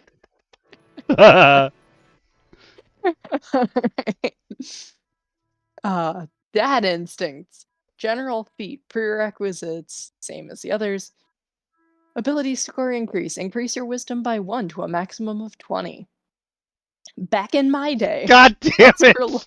I was waiting for it. Once per long rest, you can deliver a nostalgic lecture or tale about how things were done in the past over the course of 1 minute. All allies within 30 feet who can hear can add your wisdom mod to 1 wisdom check or saving throw they make in the next hour. It's like that. What is that fighter ability? The commander one? Like the inspiring speech? That's great. No, we're not lost. Oh my god. You and your allies can't become lost except by magical means. In addition, you gain advantage on survival checks you make to find your way in an area as long as you don't check. Just imagining somebody with this feat, and they're just like, your party's lost as hell in the enchanted forest. The imp is just like, you want to get out of here? Here's a magic map, and your character just slaps the map out of their hand violently. Get that away from me. The ranger pulls out a map. Lost. This guy runs over, slaps it so hard he just like tears through the middle of it, and he's like, "No!" And then he's like, "We are not lost for any means." Oh man, not my first rodeo. You cannot be surprised. In addition, once per day you can reroll a failed saving throw as long as you've passed that type of saving throw since finishing your last long rest. Oh. I've never seen that before, but that makes so much sense. As long as you've done it before, you can do it again. Yep. Oh, I know how to do this. That dad thing of like, they can look at something for like 5 seconds and be like, oh yeah, this is just like a name something else no one's ever heard of. No, I support this. I support this wholeheartedly. This is great. And then dad energy. Ability or score increases your charisma. Dad joke, here we go. Once per long rest, as an action, you can unleash a groan-worthy dad joke. Each creature of your choice within 15 feet that can hear you must succeed on a wisdom saving throw or be incapacitated with laughter until the start of your next turn or until they take damage. Yep, that was that. Mm-hmm. I mean, it's the first thing everyone thinks of. It's true. This is great. Look at me when I'm talking to you. Once per long... Yes. Once per long rest, as a bonus action, you can fix a creature within 30 feet with a stern glare. The creature must... You should get a bonus if you have glasses and you're glaring over them. Yes. Yes. Oh my god. The creature must succeed on a wisdom saving throw or be frightened of you until the start of your next turn. Hey, dragon. Drag. Look at me when I'm talking to you. The dragon's immediately is like, why am I... The dragon fails the throw too. And it's like, why the hell am I scared of this man? What is this energy? This dad aura? And last but not least, the shoulder squeeze. Once per long rest, as a bonus action, you can touch a creature that is being frightened and end that condition on them. You're good. Huh? Yeah. Yep, you're fine. You're fine. Walk it off. Just that should have been a walk it off. You got this, kid. Ooh. I think if you do the shoulder squeeze, They don't want him to do the shoulder squeeze. Oh no, where did she go? Oh, he's sort of coming back. He's not allowed to shoulder squeeze. They can't. They're taking away his dad energy. Now you're back. I think they tried to take my dad energy. They really did. The internet gods took my dad energy temporarily. My cat dad energy. My cat woke up. No. They took my pet dad energy. No. I was gonna say I would require my player to give me some dad level quip. Oh, 100%. When they do a shoulder. Oh yeah. You have to give me some kind of inspiring, like, dust yourself off, son. Just something super simple. Pull yourself up by your bootstraps. Yes. Back in my day, we used to walk uphill both That's ways. exactly what I was thinking. You have to pair it with back in my day. There's so much dad feats. I would allow this in my campaign. Oh hell yeah, this is going right in the repository. And I would specifically give it to a couple of my friends who are dads. Yeah. Oh. I would purposely give this to my friends who are dads. I'd be like, you get this feat. Secret unlock. Your players don't know until they do one of these things in game. And then they get the feat. Oh, that's perfect. They hit level 4 and they just commit to one of 6 dad tropes in the game. And that's the feat they unlock. Oh my god. Yep. You don't have to, but we greatly appreciate it. Oh, I was already kind of tearing up at the shoulder squeeze. I don't like, not my dad specifically. If you know anything about my family, this is not my dad specifically, but I'm just thinking of like all the dads in media who would give the shoulder squeeze and be like, "You got this, kid." And I started tearing. Yeah. I think of Uncle Phil. I just see that scene in The Fresh Prince. You know the scene, so Carl, I'll tell you, and I'll tell the stream. There is a scene, if you've ever seen Fresh Prince, in which Will Smith's character has a very emotional scene with James Avery, Uncle Phil. And he gives him like this whole speech, and he's like, "Why don't he love me, man?" And Uncle Phil gives him this hug, and you learn like behind the scenes, James Avery actually apparently whispered into Will Smith's ear, like, "Now that's acting." Like he thought that was the best acting he'd ever done of his career behind the scenes. But that scene, for some reason, triggers instant. There are 3 things in this world that trigger me to instantly start crying. I will be talking to someone with a straight face and just bawling tears when any of these 3 things occur. That scene plays, Everlong by the Foo Fighters comes on. Or I catch a whiff of fresh white chocolate chip macadamia nut cookies, which is extremely specific. That is the most random. Okay.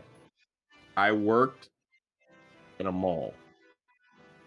And when I worked there at 18, I literally would get off my shift and the Subway was like next door. And they made their cookies. And there was this older lady there that she would always give me a white chocolate chip mac. Like, I wouldn't buy anything. She'd be like, "Hey, we got an extra cookie." And she'd just give me the cookie. What?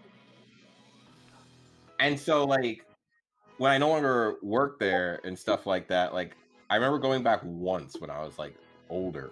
And that Subway had long been gone. And, like, for some odd reason, I caught a whiff of a different bakery, like, weeks later. And they had, like, the smell of white chocolate chip macadamia nut cookies. And I started thinking about that lady. And instantly my friend was just like, yo, why are you tearing up? I was like, I don't know. I was like, I smelled white chocolate chip macadamia nut cookies. And so she tested this theory. We were all hanging out. And she tested this theory by buying white chocolate chip macadamia nut cookies. And sure enough, I started tearing up. And I was like, I think I have some sensory response now to white chocolate chip macadamia nut cookies. Wow. There's another story about that Uncle Phil scene. DM Shin and I used to work together, and there's another guy who's a friend of the stream. I don't think he's played with us in a long time, but when I was streaming Borderlands 3 with Grimjack, we were playing with Birdie Can Fly, who's another streamer. He plays Apex. He's like I'm going to consider him a professional Apex player. He's played tournaments and stuff, yeah. He used to work with us too, and there was a time where I was watching a compilation of the best Fresh Prince clips, and it got to that scene. And if you've ever hung out with me, I don't make noise when I cry. So I'm going about my work day. I used to work in a lab with Jinakechi, so you'd have to like leave the main area of the workplace to come into the lab.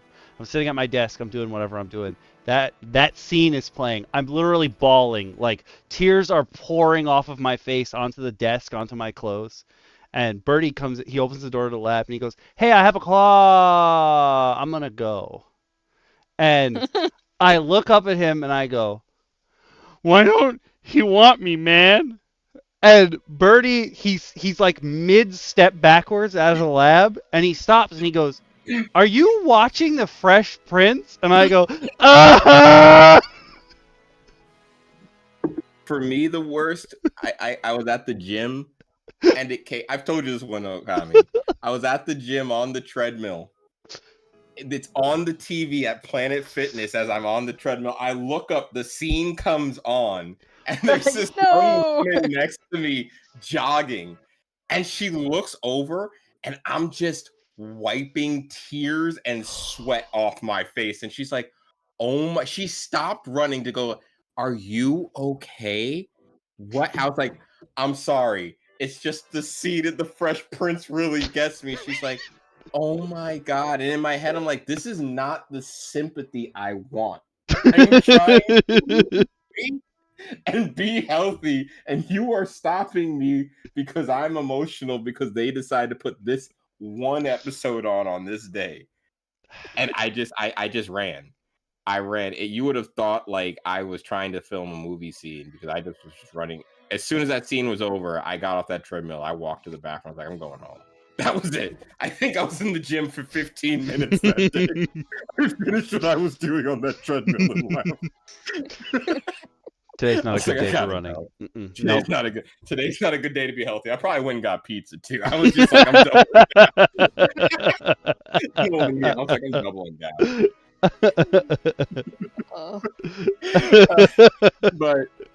But I say all that to say this whole collection of feats is perfect, and I'm excited to see what mom feats have. Yeah. DM Lacara, the mom feats are going to be all you.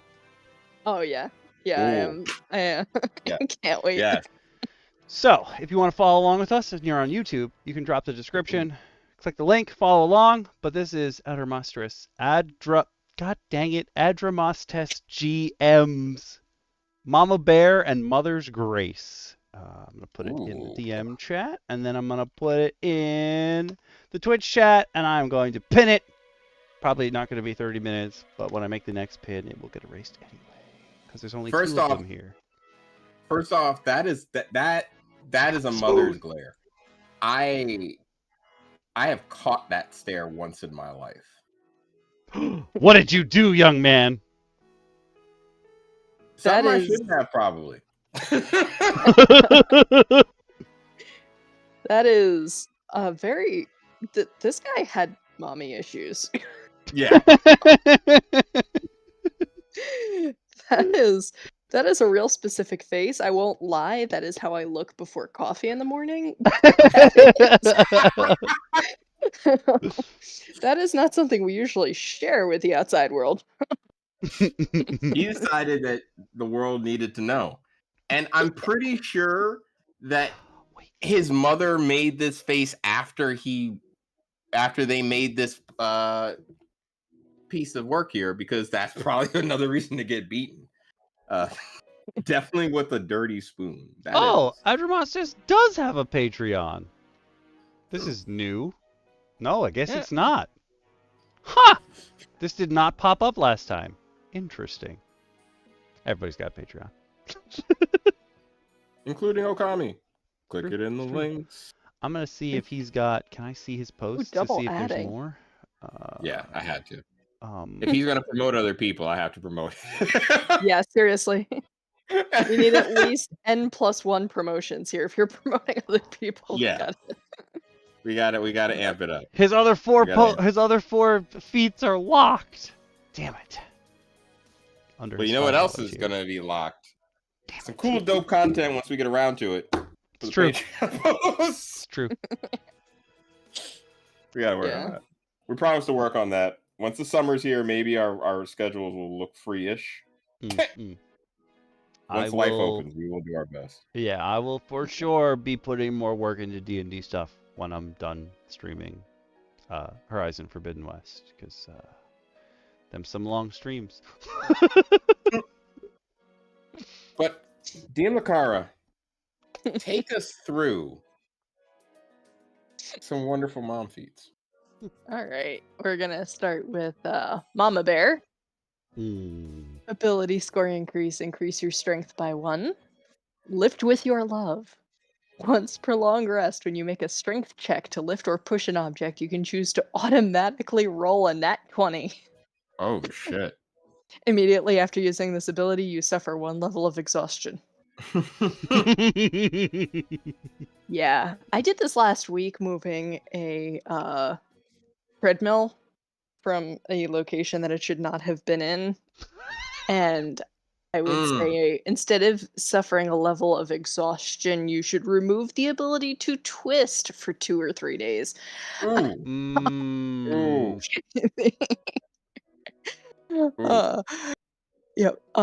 Household arsenal. You are proficient with improvised weapons. Household items such as la chancla. Yes. Or la chancla, la cuchara. A slipper or a shoe. Okay, have additional effects. So I now know that this person is definitely Hispanic. Because yeah, 100%. Is 1,000% bit. ¡Montezeras! ¡Maricelas! Yes! Yes, Zip and Zap live again! We will never let Zip and Zap die. My favorite part of this is that it doesn't tell you what the additional it does not. Are. Nope, you just know there's something. What it is, God knows. God knows, but it's bad. The ear drag. You have advantage on grapple checks against creatures your size or smaller. In addition, you do not have to spend extra movement to move a creature you are grappling, as long as they are your size or smaller. I'm just imagining you just snatch a goblin, like a goblin lord by his ear. What the hell do you think you're doing? Just start dragging him. Yep. That snatch is the dwarf by his ears and just take him. You talk to your mother with that mouth. Young man, what did I say? You told me not to. You better not be where I think you are. One of these abilities had better be wait until your father gets home. Oh my god, yes. I need that. There should be a synergy one, like a synergy feat between the mother and the father. Called wait till your father gets home. Yes. Mother's Grace, ability score increase of dexterity. Patch it up like new, you know the mending cantrip, and gain proficiency with Weaver's tools. Aww. Yep, that's fair. Yeah.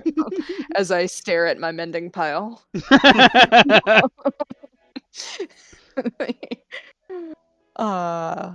Spring Clean. Once per long rest as a bonus action, you can clear an area of non-magical difficult terrain in a 20-foot cube within 5 feet of you.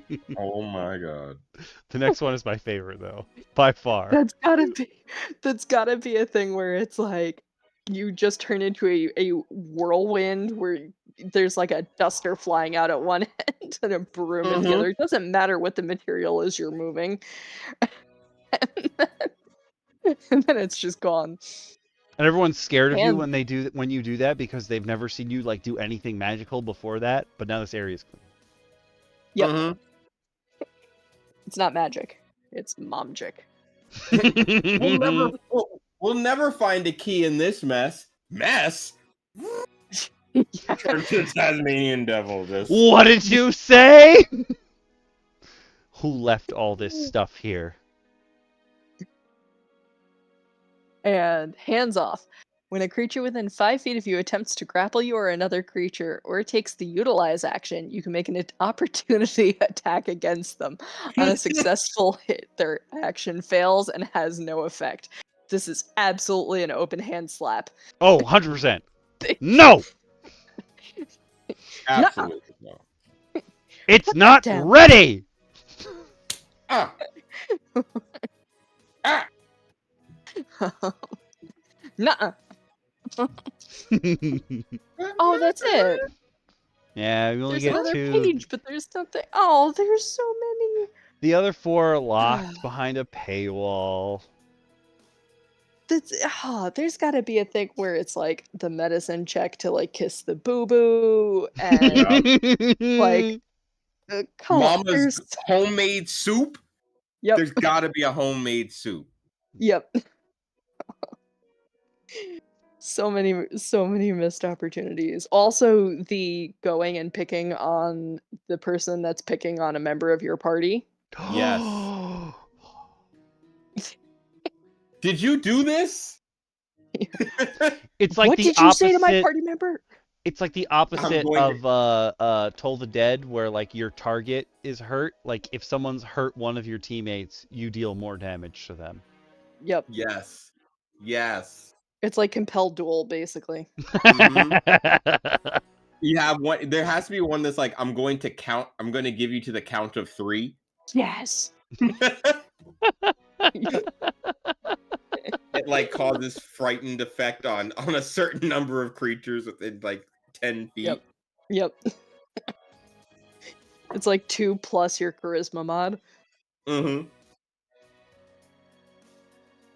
Oh, I feel like there's so much to definitely brought here. It's sad that I get it. You know, you got to make your money where you can. Yep. But I would have loved to see. I would have loved to see the rest of these, and love to have picked them apart. I love to have picked them apart and gotten a professional opinion on them. But you know, like I said, I get it. It's cool. We can probably conjecture about what we think they are, and probably even come up with our own. Quite honestly, I think probably even better since we have the formula that he uses, or they use. I don't want to misgender anybody. We only know you're Hispanic. Yeah, that's it. All I know is that you are partially or fully or partly is some kind Hispanic or adjacent. I don't even know. Maybe you just really love the cult. I don't know. I have heard Nigerian folks also use chancla. So do Asians. True. The slipper. I feel like the slipper is just a hidden weapon, and now I really want to know who invented the slipper. I know they've been around in a lot of cultures. Gotta be Chinese. I believe so. No, the Middle East has also had slippers for literally ever. But I think we see it in ancient Greece and Rome too, but we see it in Egypt. It's tough. I think it was probably though meant for sandy desert, so we could probably assume like Northern Africa to the Middle East. You know what we need? Yeah. We need advantage on this roll. We need a dad to tell us. Yeah, we need a dad. We need some random trivia. Yeah, we need some random trivia from a dad. We need a buff. Call Exo Clubs. I need him to give me some random knowledge as a dad. These are good to use even if their characters aren't. Like DM Shin said, like give it to people who are actually dads. When you do these things and you're an actual dad, give it to them. Okay? Yep. Yeah. You've earned this. Feats, I wholeheartedly think that feats shouldn't give like stat increases in most cases. But if you do it, make a person earn it. Listen, I've read a lot of times how people have done it. I've experimented with it myself in campaigns. I've never fully fleshed it out, I think. But like one time I tried doing it where one of my players went a drunken master for their monk. Oh. And so as a feat, when they hit level 4, I said to them, I don't want you guys to pick feats, but you guys can earn feats in the game so you can take the stat increases. And they had gotten into a number of like bar brawls because 2 people in their group were gamblers and one person was, as they called themselves, a former prostitute. But they were like a bard and they always wanted to seduce everyone. They were like, oh, I'm technically a bar singer, but I'm really a former prostitute. And we're like, okay, I don't know how that's going to work in our backstory, but they got into a lot of bar fights. So I gave him Tavern Brawler because they got into a lot of bar fights. He was always punching people as a monk. And he was like, oh, this is very on theme. So their campaign really became them trying to figure out who's starting all these fights with them in bars and why they're so targeted. And that wasn't my intention for their campaign, but that's what it became. I wish it got to go further. I wish it got to go further because I planned out a lot of ideas. I was gonna have the brewmasters be a big boss kind of idea. Ooh. And all this stuff. Because 2 of the people in the group were like bartenders. So I wanted them to like feel comfortable with doing something around that. And I was like, I could make it about you guys meeting. I was like, well, most, D&D campaigns, you meet in a tavern. So I was like, you guys meet in a tavern. And I was like, there'll be a drinking competition, something they can understand socially, like what happens there. And it kind of worked out. They weren't really sure how to interact with it, but it was fun. I think that's what you have to do for stuff like that. Like, you have to give feats for things. Because it's more fun that way. Yeah. I also, in my campaigns, like, if some creature or NPC has an ability, like, for example, if you're running Lost Mines of Phandelver or, oh my god, I forgot what the new version of it is. Whatever, some variation of Lost Mines of Phandelver. Phandelver and Below, that's what the new one's called. Like Sildar has the parry ability.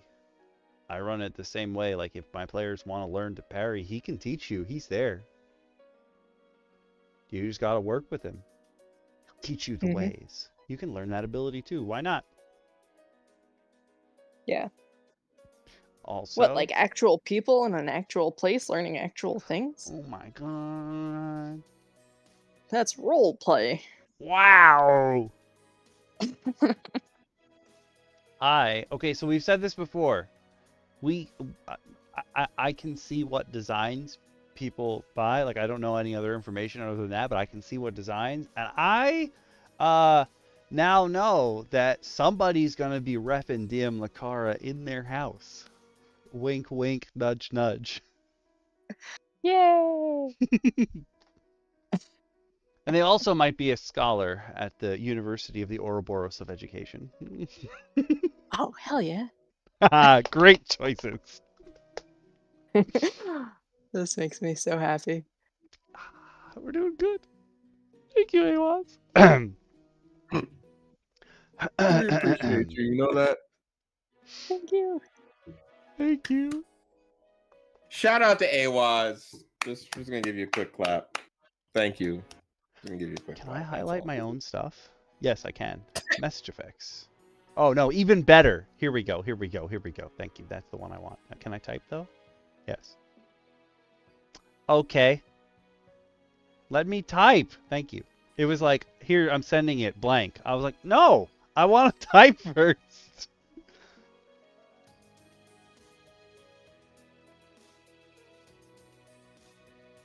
That's better.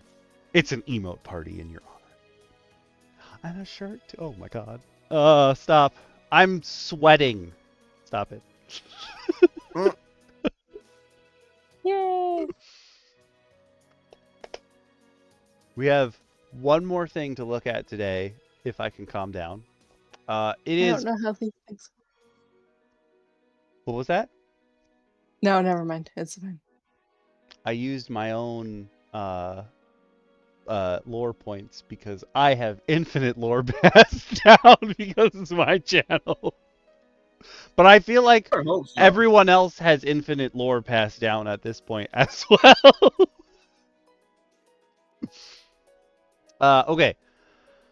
So, one of the very first things I started doing on Patreon was using it as sort of like a vessel kind of deal for sharing links and stuff because it was easier than doing it on Discord for people who were watching videos and watching me stream. And I used to do a lot of like what I'd consider clerical streams. So the itch.io system for looking at what's in a bundle is awful.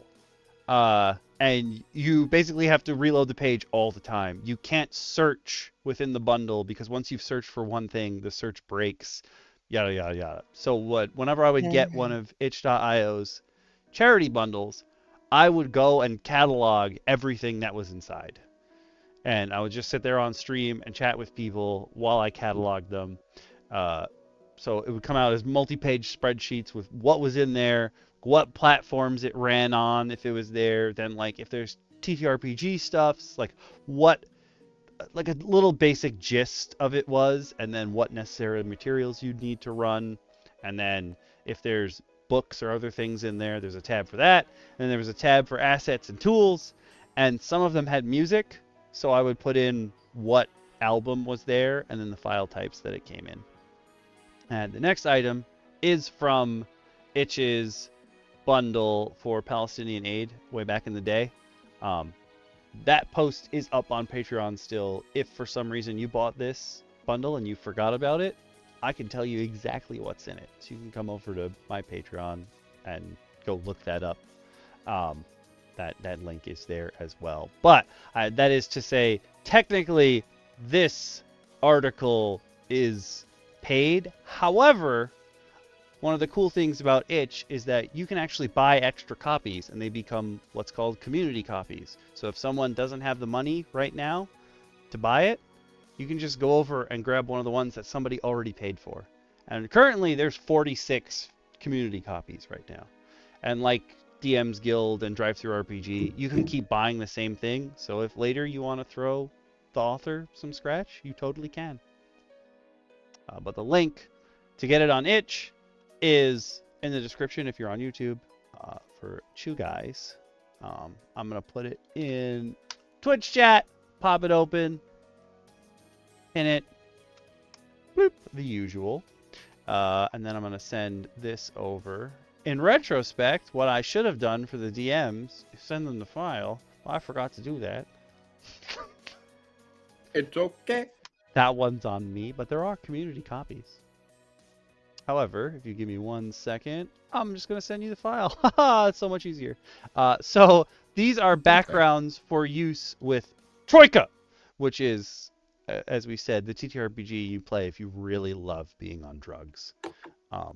But all of these backgrounds, whoop, that's not the button I was looking for. There we go. Sorry, didn't mean to get rid of it. Blah, blah, blah, blah. Where's the one I want? Oh, I know what's happening. Gotcha. 1 sec. Bloop. This one? No?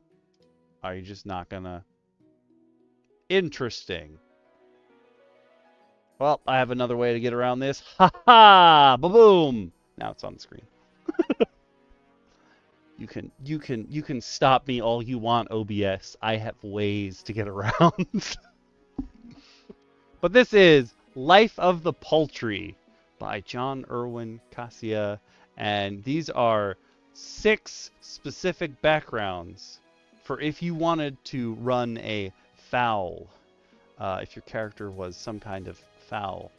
You have the Ascendant Fighting Cock. You have Awakened Fried Chicken. You have Clip Art Chicken from another universe. Number 4 is definitely a normal chicken. 5 is several chicks in a trench coat. And 6 is shape-shifting chicken of the night.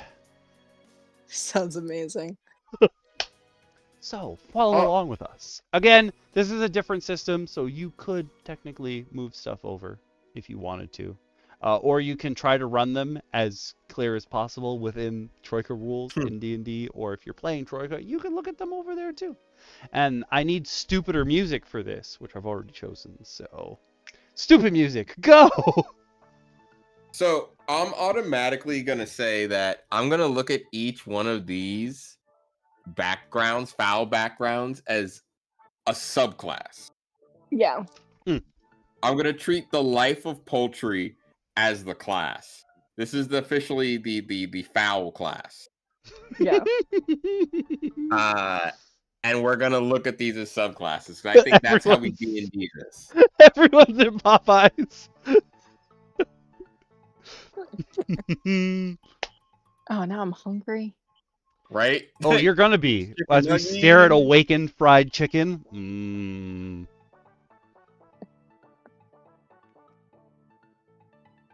Who wants to take the Ascendant Fighting Cock?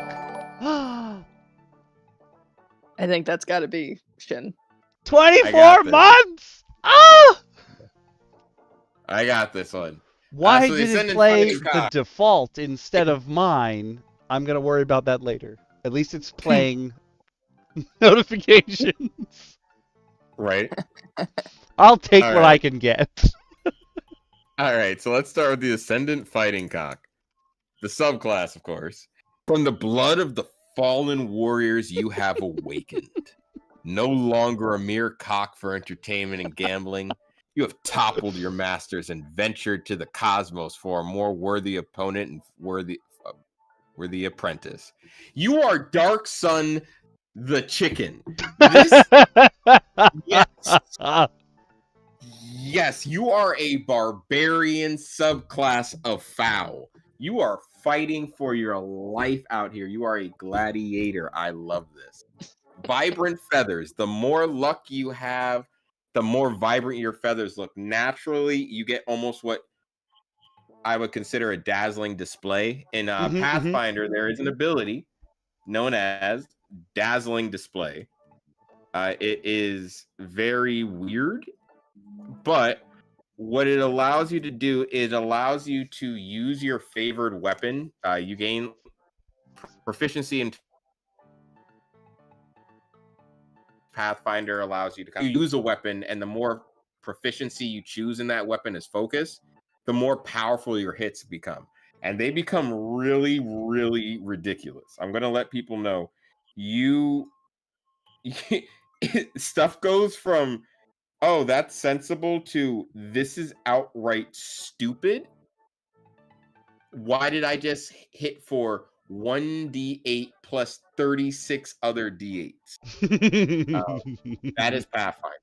But Dazzling Display allows you to take a weapon that you're really good with, and every enemy, so you hit an enemy with an attack, right? With your favorite greatsword, let's say, right? And every enemy within 30 feet that witnessed you crack their best friend gets demoralized. As long as they see them get hit. That's what Vibrant Feathers should be. You hit someone so hard that everyone around them's like, whoa, whoa, whoa, whoa, whoa. We don't want any trouble. Hold on. I can really rethink this. Battle-hardened claws. Naturally, monks and barbarians gain natural damage bonuses We're going to keep it Pathfinder-esque. You gain claws, augmenting your unarmed strikes, kind of like talons would be for an Aarakocra or a Kenku. I'm going to assume, I don't know too much about Troika, but I'm going to assume modest means like probably a medium creature. So either D6 or probably D8. D6 or D8 since it's a beast. That's pretty strong. I would even argue it'd be okay at a D6 because it's a 2D6 and you scale it up at certain levels. You get even better with them over time. Yeah. And then to top it all off, I have to look this. Oh, apparently it is the gobble top. It is the it looks like the top of the rooster. I was gonna say it has to be the crest that grows on a rooster. Yeah, you're just carrying them around. A satchel of coxcombs from defeated cocks. So I'm gonna be using coxcombs all the time now. I want you all to know that. You're essentially a barbarian mad child who has somehow taken war trophies like a predator in an Alien franchise from your enemy. Okay. Dark Sun it is. They give you advanced skills, which I think work in Troika however they might. But seeing claw fighting and work the crowd means to me that we can work these into skills, athletics, kind of deception, any chance to intimidate and stuff of that nature, working the crowd, maybe deception. It definitely seems like you're getting charisma bonuses here. Yeah, you're definitely getting some charisma and some like dexterity or strength bonuses depending on how you want to go. And then like digging, flying, gambling. So like simple traits and feats that you might be able to gain. Maybe you gain a dig speed of 30 feet. You gain proficiency when gambling on deception rolls. Flying, you gain a flight speed at a certain level. And cockfight coaching, you gain a bonus, kind of like a bonus commander deal where you can inspire someone with like a free inspiration dice. I was thinking like you give them advantage if they're specifically going into a fight. Like their first swing has advantage or something. And cockfighting duels give you glory and fortune. You have a chance to find even more treasure and gold when negotiating rewards with quest givers. I was thinking special wise for this. You like one of the backgrounds gives you that you always know where the seedy parts of town are. And I'm thinking, and like you can make deals with advantage on that. I'm like, your guy can go into any town. This is the angriest chicken you've ever seen. Walk into any town you want and be like, I know exactly where the underground fighting ring is. Let's go. It's like we're going. Oh, okay. Okay, you said it. This is the thing where like you're in the saloon. It's like an Old West themed thing, and you hear the spurs clicking. Everybody looks up at the door, and the cock walks under it. It's like, all right, who's ready for a shootout? It's like the rooster walks in the room. Your party's like, "What's going on? Roll initiative, huh?" What? It's a werecock. Grows out of normal size and it just starts swinging on your party. They're like, "What happened?" He's got a cigar in the beak. I'm thinking he has he has a very tiny cowboy hat. It's just over his coxcomb. Yep. Your party's freaking out. But DM Lacara, would you tell us about awakened fried chicken? I'm so hungry. My belly, I don't know if you guys can hear that. Right as you said, I'm so hungry, my belly went. I could eat right now and I won't. Try to show resilience. Maybe it was the insufferable boiling process. Maybe it was the secret herbs and spices. You transcended your mortal form and became a force to be reckoned with. Once you were just a chicken. Now you are far more. You have magic enforced crispy skin, counts as light armor. Holy shit. Say like between 12 and 14 AC, probably. Yeah. I can see that. My husband just came out. He always walks in. Don't give him ideas. Awakened fried chicken is We're gonna get new pets. It's a lifestyle. It is a lifestyle, and you must embrace it. All right. Oh, okay, apparently they can float. They have 3 superiority complex. So cocky awakened fried chicken. I see what you did there. Ember, Helping Hands, Jolt, and 3 random spells. Oh, you become a mage. Yep. You become fried and cast magic? What kind of shit? It's the herbs and spices. It is. A hag has to make you. It is. You know what? The Colonel did something. You do not need to sleep, but you still need to eat and drink. Where do you eat from? Don't worry about it. You're awakened fried chicken. You can float above any flat surface up to 10 feet without risk. You can speak with any willing, intelligent creature telepathically. Hey. Huh? Yeah, look at me. No, not over there. On the plate. And you always smell like a freshly cooked, crispy fried chicken. Well, I hope so. I would say that I would make it that you don't need to eat and drink, but that you need to sleep in a vat of boiling oil. Yes. Once every, you have to like roll a certain number of days at like creation, and that's how long you stay crispy. Yep. And that's why all of them have to know Ember, so they can light stuff up that they can float themselves into. Yep. Oh my god. This is the flavor. This is literally the flavor people Yeah.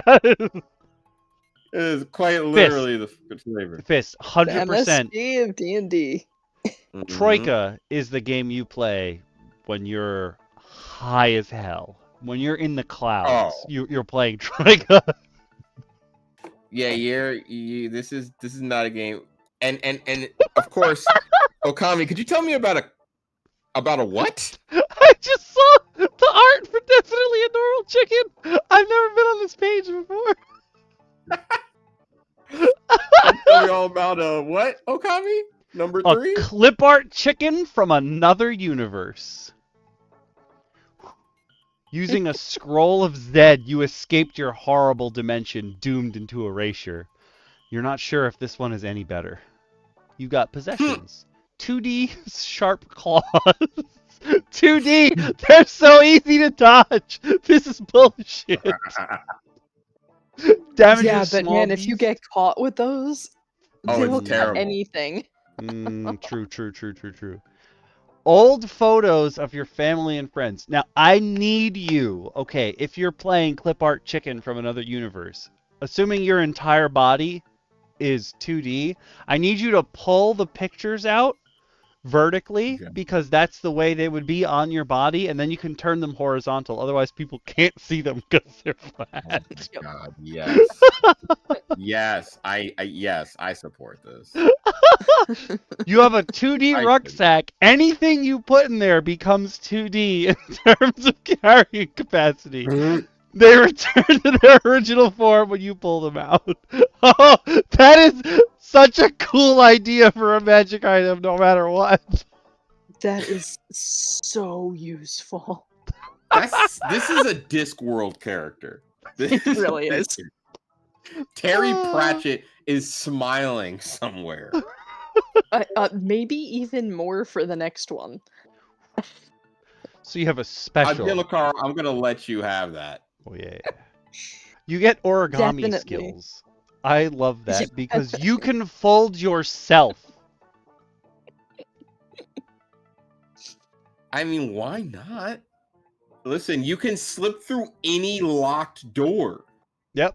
As an ability, you can literally compress. Like, you're so good at getting through locked doors, you literally have learned to flatten yourself and slide through the slightest crack. And just make it like, if you can fit a piece of paper through it, you have the ability to magically flatten yourself. I just read one of the skills for clip art chicken from another universe is he has not 1 but 2 points in existential dread. He's a warlock. But yes, let's continue to definitely a normal chicken. You're just a normal chicken. It's reality that doesn't agree with you. You have vicious fangs and an ID card saying you're a normal chicken. I need it to not be like the psychic paper from Doctor Who. I need it to literally be like a laminated driver's license that says definitely a normal chicken. Yes. Yep. That you got like filled out by some like wizard somewhere. He like, embossed it's got an it. official stamp on it and shit, and people are like, "Wait, this is official?" Yeah. For real. Yeah, no, I'm really.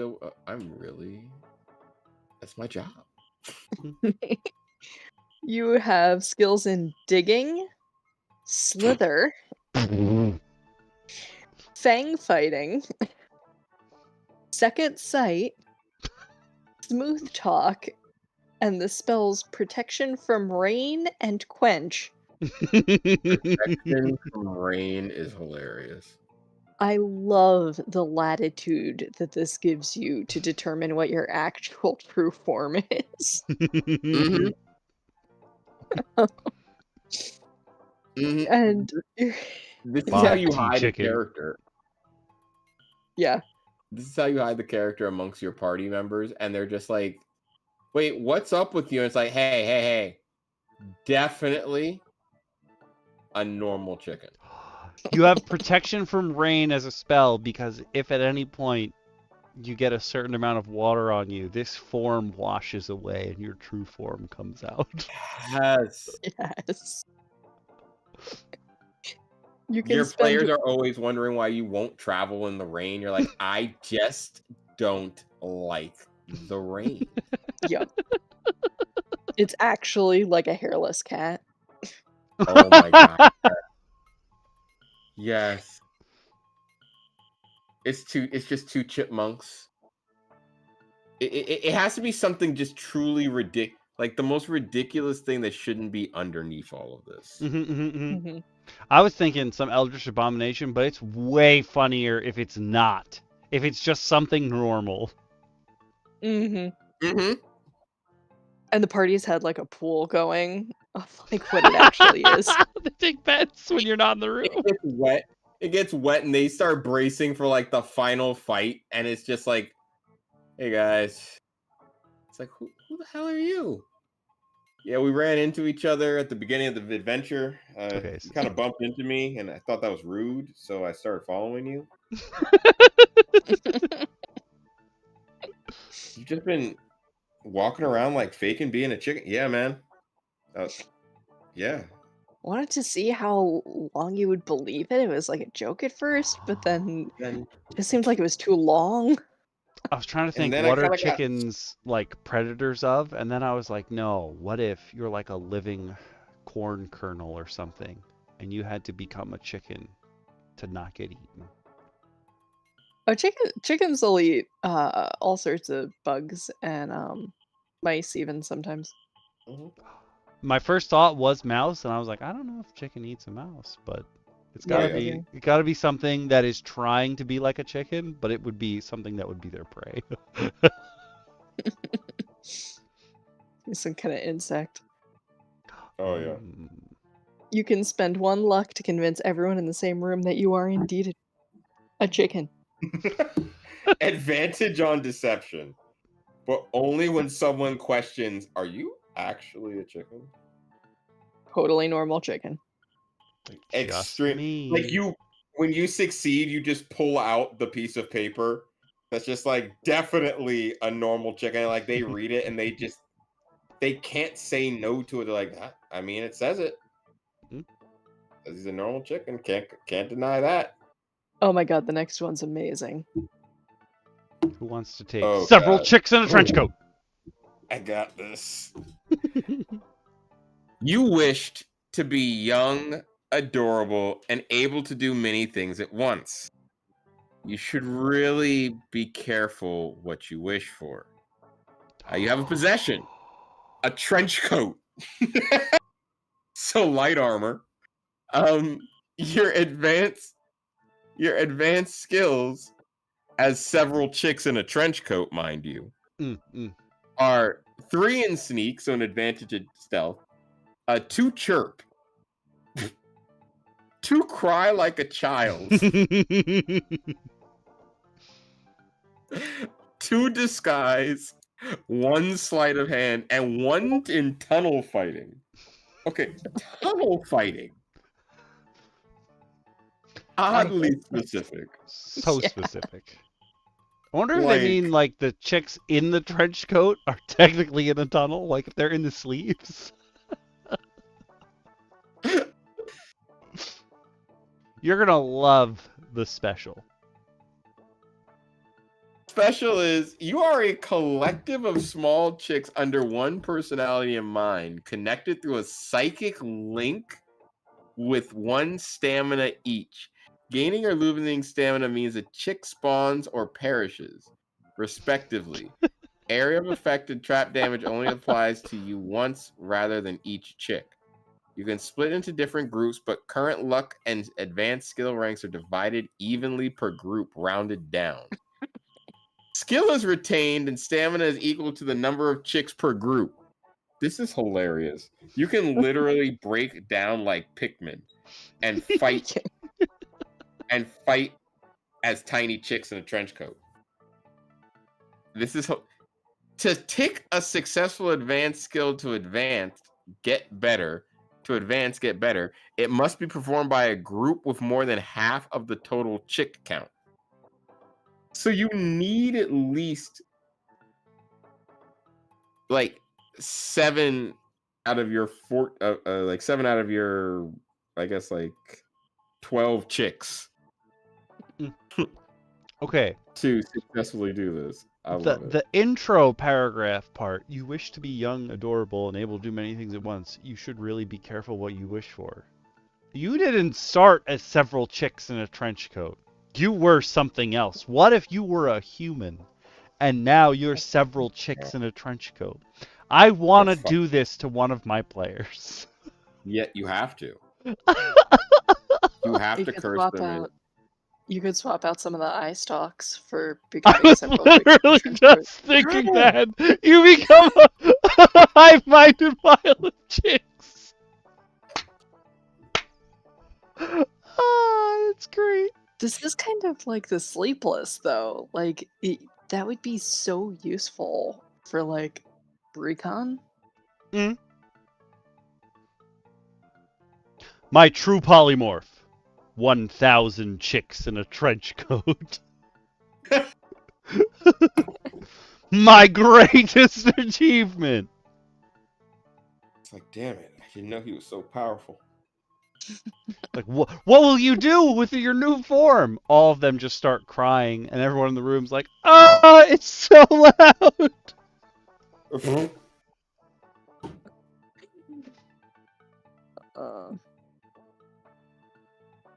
And then we have...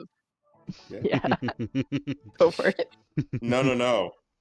I think this one is all you. The shape-shifting chicken of the night. These would absolutely... Lacara would have a flock of these as her messengers. In the campaign, I'm not talking about myself in the third person. Good to know. For clarity. Black chicks are said to be ingested to transform into Aswangs, shape-shifting monsters of the night. Ingested by what? Nobody knows. Fought that fate. You have fought that fate. You grew and harnessed the malevolent abilities for yourself. Without the hunger for flesh, your powers are in check. Possessions are Black Claws, damage as a small beast, but in your chimeric form as a modest beast. And a void-like body counts as modest armor. So your skills are Tracking, Sneak, Second Sight, Coal Resolve. Interesting. Exchange Shape, and Fear. As long as you're conscious, you can choose to appear like a normal chicken. Maybe you even have an ID card.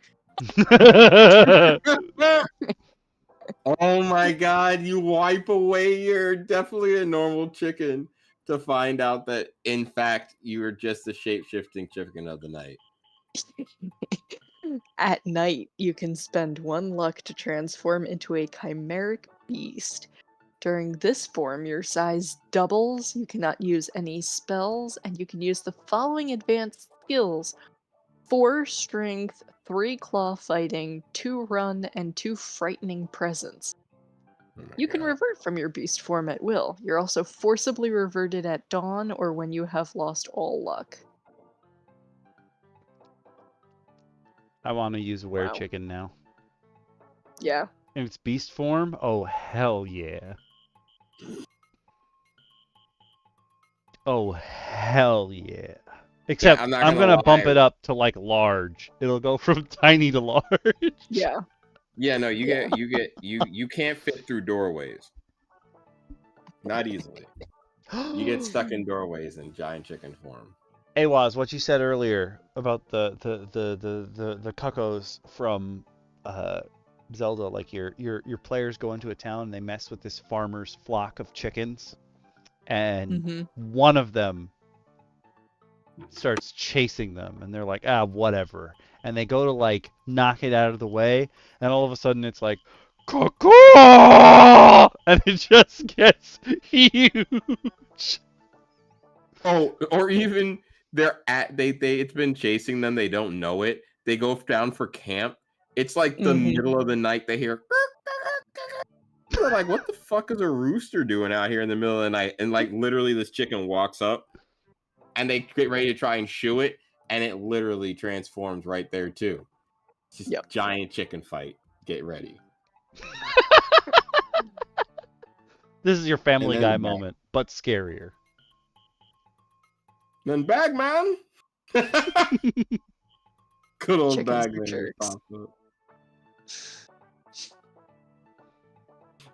I love this. Like, I think we did a fair job of trying to convert it, but this would be definitely something funny to convert into something D&D related. Looking at them different subclasses, kind of. This is just hilarious stuff. This is amazing. Yeah, I would be intrigued to learn more about Troika. I can't say that I know a lot, but I would definitely be intrigued to learn much more about Troika and seeing stuff like this. I can say that wholeheartedly. I wonder if... give me 1 second, y'all. Oh, good. That's the correct one. Boom, boom, boom. I wonder if... Tabletop RPG, let me just see. I think one of the bundles came with... No. I think Troika has its own, like, what is it called? OGL? Oh, okay. I think so. The basic rules of Troika everyone can get, I think. Yeah. I'm gonna have to look into this one Troika rules then. Oh, Troika RPG, thanks. You can get a free digital copy of Troika. That answers my question. It is declared science fantasy. I'm gonna say drugs. Lots of drugs. Drugs. Oh, this to pull off several chicks in a trench coat I'm not gonna lie, you're gonna need some. Successfully pull off several chicks in a trench coat. Come on now. And Grounded how else weird. could you? I mean, you might be on drugs if you think you see a definitely normal chicken.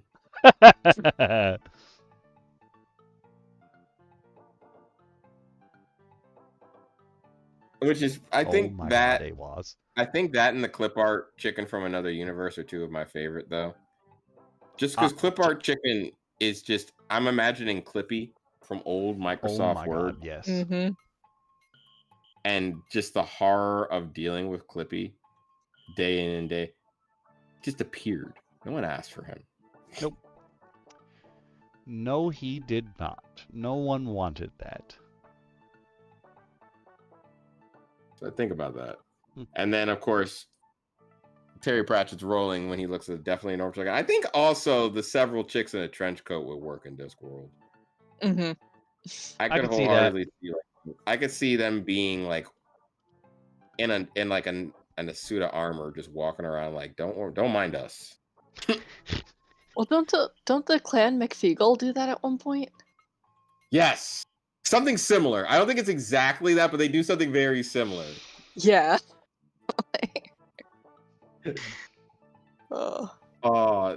See, this is the kind of stuff that you get to enjoy. I like that we got to look at a different TTRPG a little bit there too, and it's a silly one, but this has potential. Mm-hmm. I'll also say that should you out there want to see more stuff from Troika, there's tons of stuff in the bundles that I've cataloged on Patreon that you can get access to the bundles and look up like, oh, this is stuff for Troika. If you want us to look at more of them, let us know. And like we say all the time, there are various ways to join the Patreon, YouTube. Do everything you can. Come hang out in the Discord with us. We're lonely. We like people. Sometimes. Mm-hmm. Occasionally. But that being said, it has come to the endish of our night, which means it's time for a poll. For those of you on YouTube, I'm going to give you the... Oh, I'm on monitor. Whatever. I have nothing to hide. If you're on YouTube and you're watching this right now with us, or if you watch the VOD within 24 hours, we want to know what y'all want to see next week. So, next week's topic poll is now going live. It used to be the community got one vote. Now, whoever puts in a vote is going on that list when we tally it. So it'll be all the audience members plus us, the DMs, and we open it to the other DMs who don't come to DM Roundtable anymore. Sometimes they vote, but most of the time you could just think of them as ghosts of DM Roundtables past. The chairs are there. Mm. It's just got some dust on them. Yeah. For those of you on Twitch, I'm going to pop up a poll for the next 5 minutes with the options for this week, or for next week. We are now down to 5 options at a time. So that's just one Twitch poll. And the poll will, so even if you don't answer now, you watch the VODs later, the poll stays open for 24 hours. Because I gotta start getting stuff ready for the next week. So I give you 24 hours to figure it out. Figure it out. Poll's going live on Twitch now. If you don't make it into the little poll, or you're not on YouTube, or rather I'm not on YouTube and you don't want to leave a comment, you can come in the Discord. You can hit one of us up on Twitter or whatever else you want to use. Just let us know within that 24-hour period. And as always, thank you for hanging out with us on yet another stream here at the Roundtable. We are thankful for all your viewership, the whole 9. Check out the Redbubble. Awesome. Check out the Patreon. Thank you, AWAS.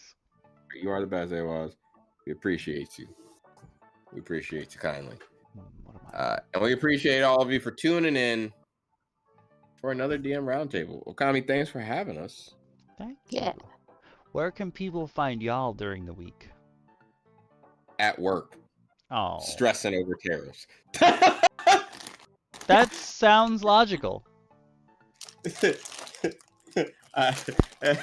is where people find me, unfortunately, this week. But I do try to make plans, and I do maybe have a plan coming up for stuff that we might have talked about a little bit earlier. We'll talk about it later once we've worked out the details. But yeah. Yeah, I have some stuff that I've been working on too that I might eventually get to finish if the government decides that my job is important. So.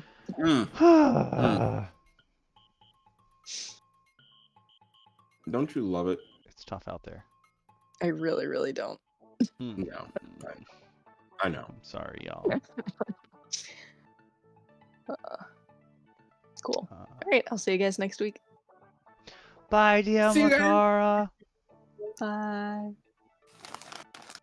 You guys can hang out with me again tomorrow night. I'll be streaming more Horizon Forbidden West, another probably 6-hour-ish block of the game.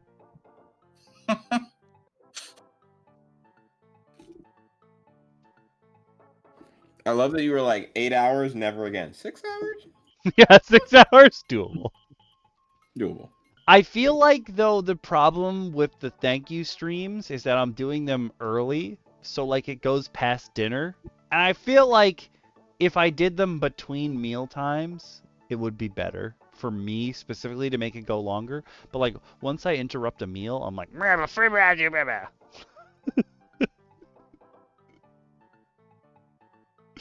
and you can quote me on that. I was gonna say, is it that exact noise? Yep. Can I view the thingies? I still can. Okay. Cool. Goddamn viewer bots, get out of here. Oh God. I did see somebody posted on the Reddit that was like, yo, all these people are coming in and they're bots. What do I do? And someone's like, oh, you can get a bot for your, which I think is hilarious. Like, oh, you can get a bot for your stream that just blocks bots before they come in.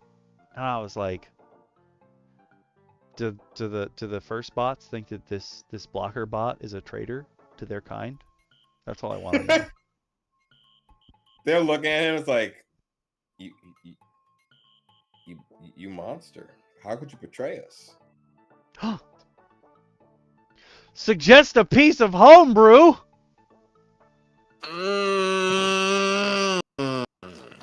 You have my can I open? Well, it's gonna be on the stream next week anyway. I was gonna be like, can I open this on the stream? No, it opened in the wrong box. God damn it! Oh wait, I have it on. Oh, the horse. The horf. Ooh. I am intrigued. Horfs.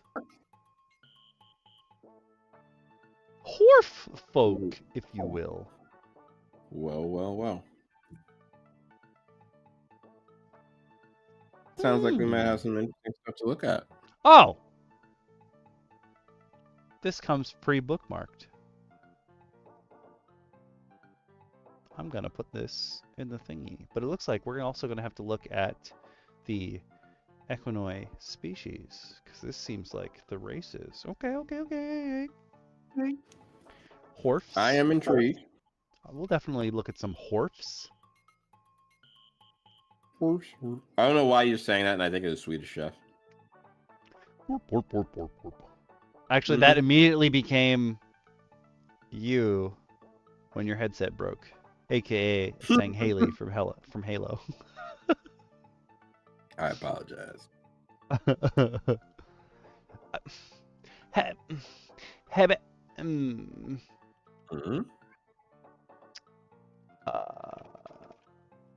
We did do gingerbread men. I'm sure. Dang nabbit. You guys can see what I'm typing. I typed race balls. Race balls? Because I read meatballs. What are race balls, Okami? I don't know. Do tell. Oh, it's hilarious. Oh my god. Race balls. Welcome to the round table, folks. Never know what you're gonna get. Quite truly, we are. I'm gonna count racist meatballs. I'm gonna count that as 2 votes. I think that's very fair. Mm-hmm. But yeah, I think we're calling the stream quits for tonight. I'm also gonna vote for that. I will make the poll before I go to sleep, because sometimes I forget, as you know. Wait a minute.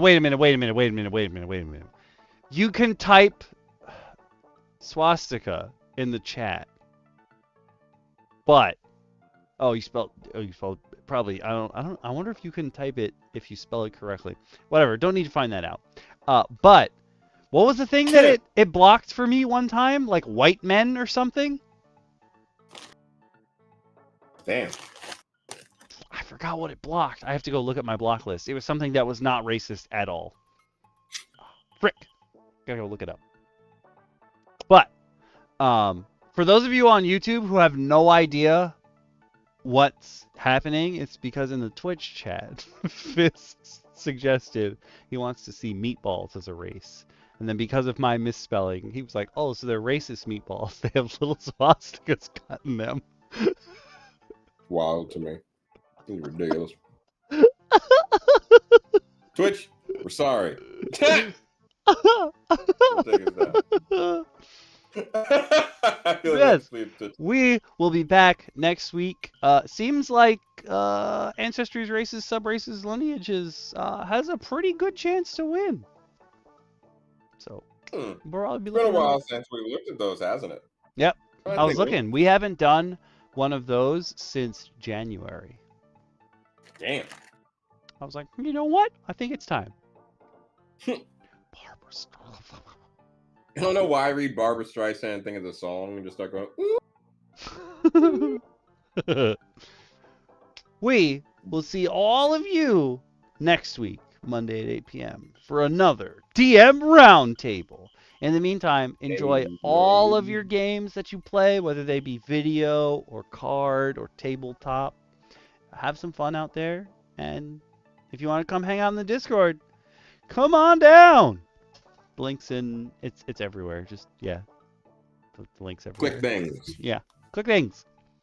Okay, bye, everyone. Bye, Twitch. Adios, internet. Bye, YouTube.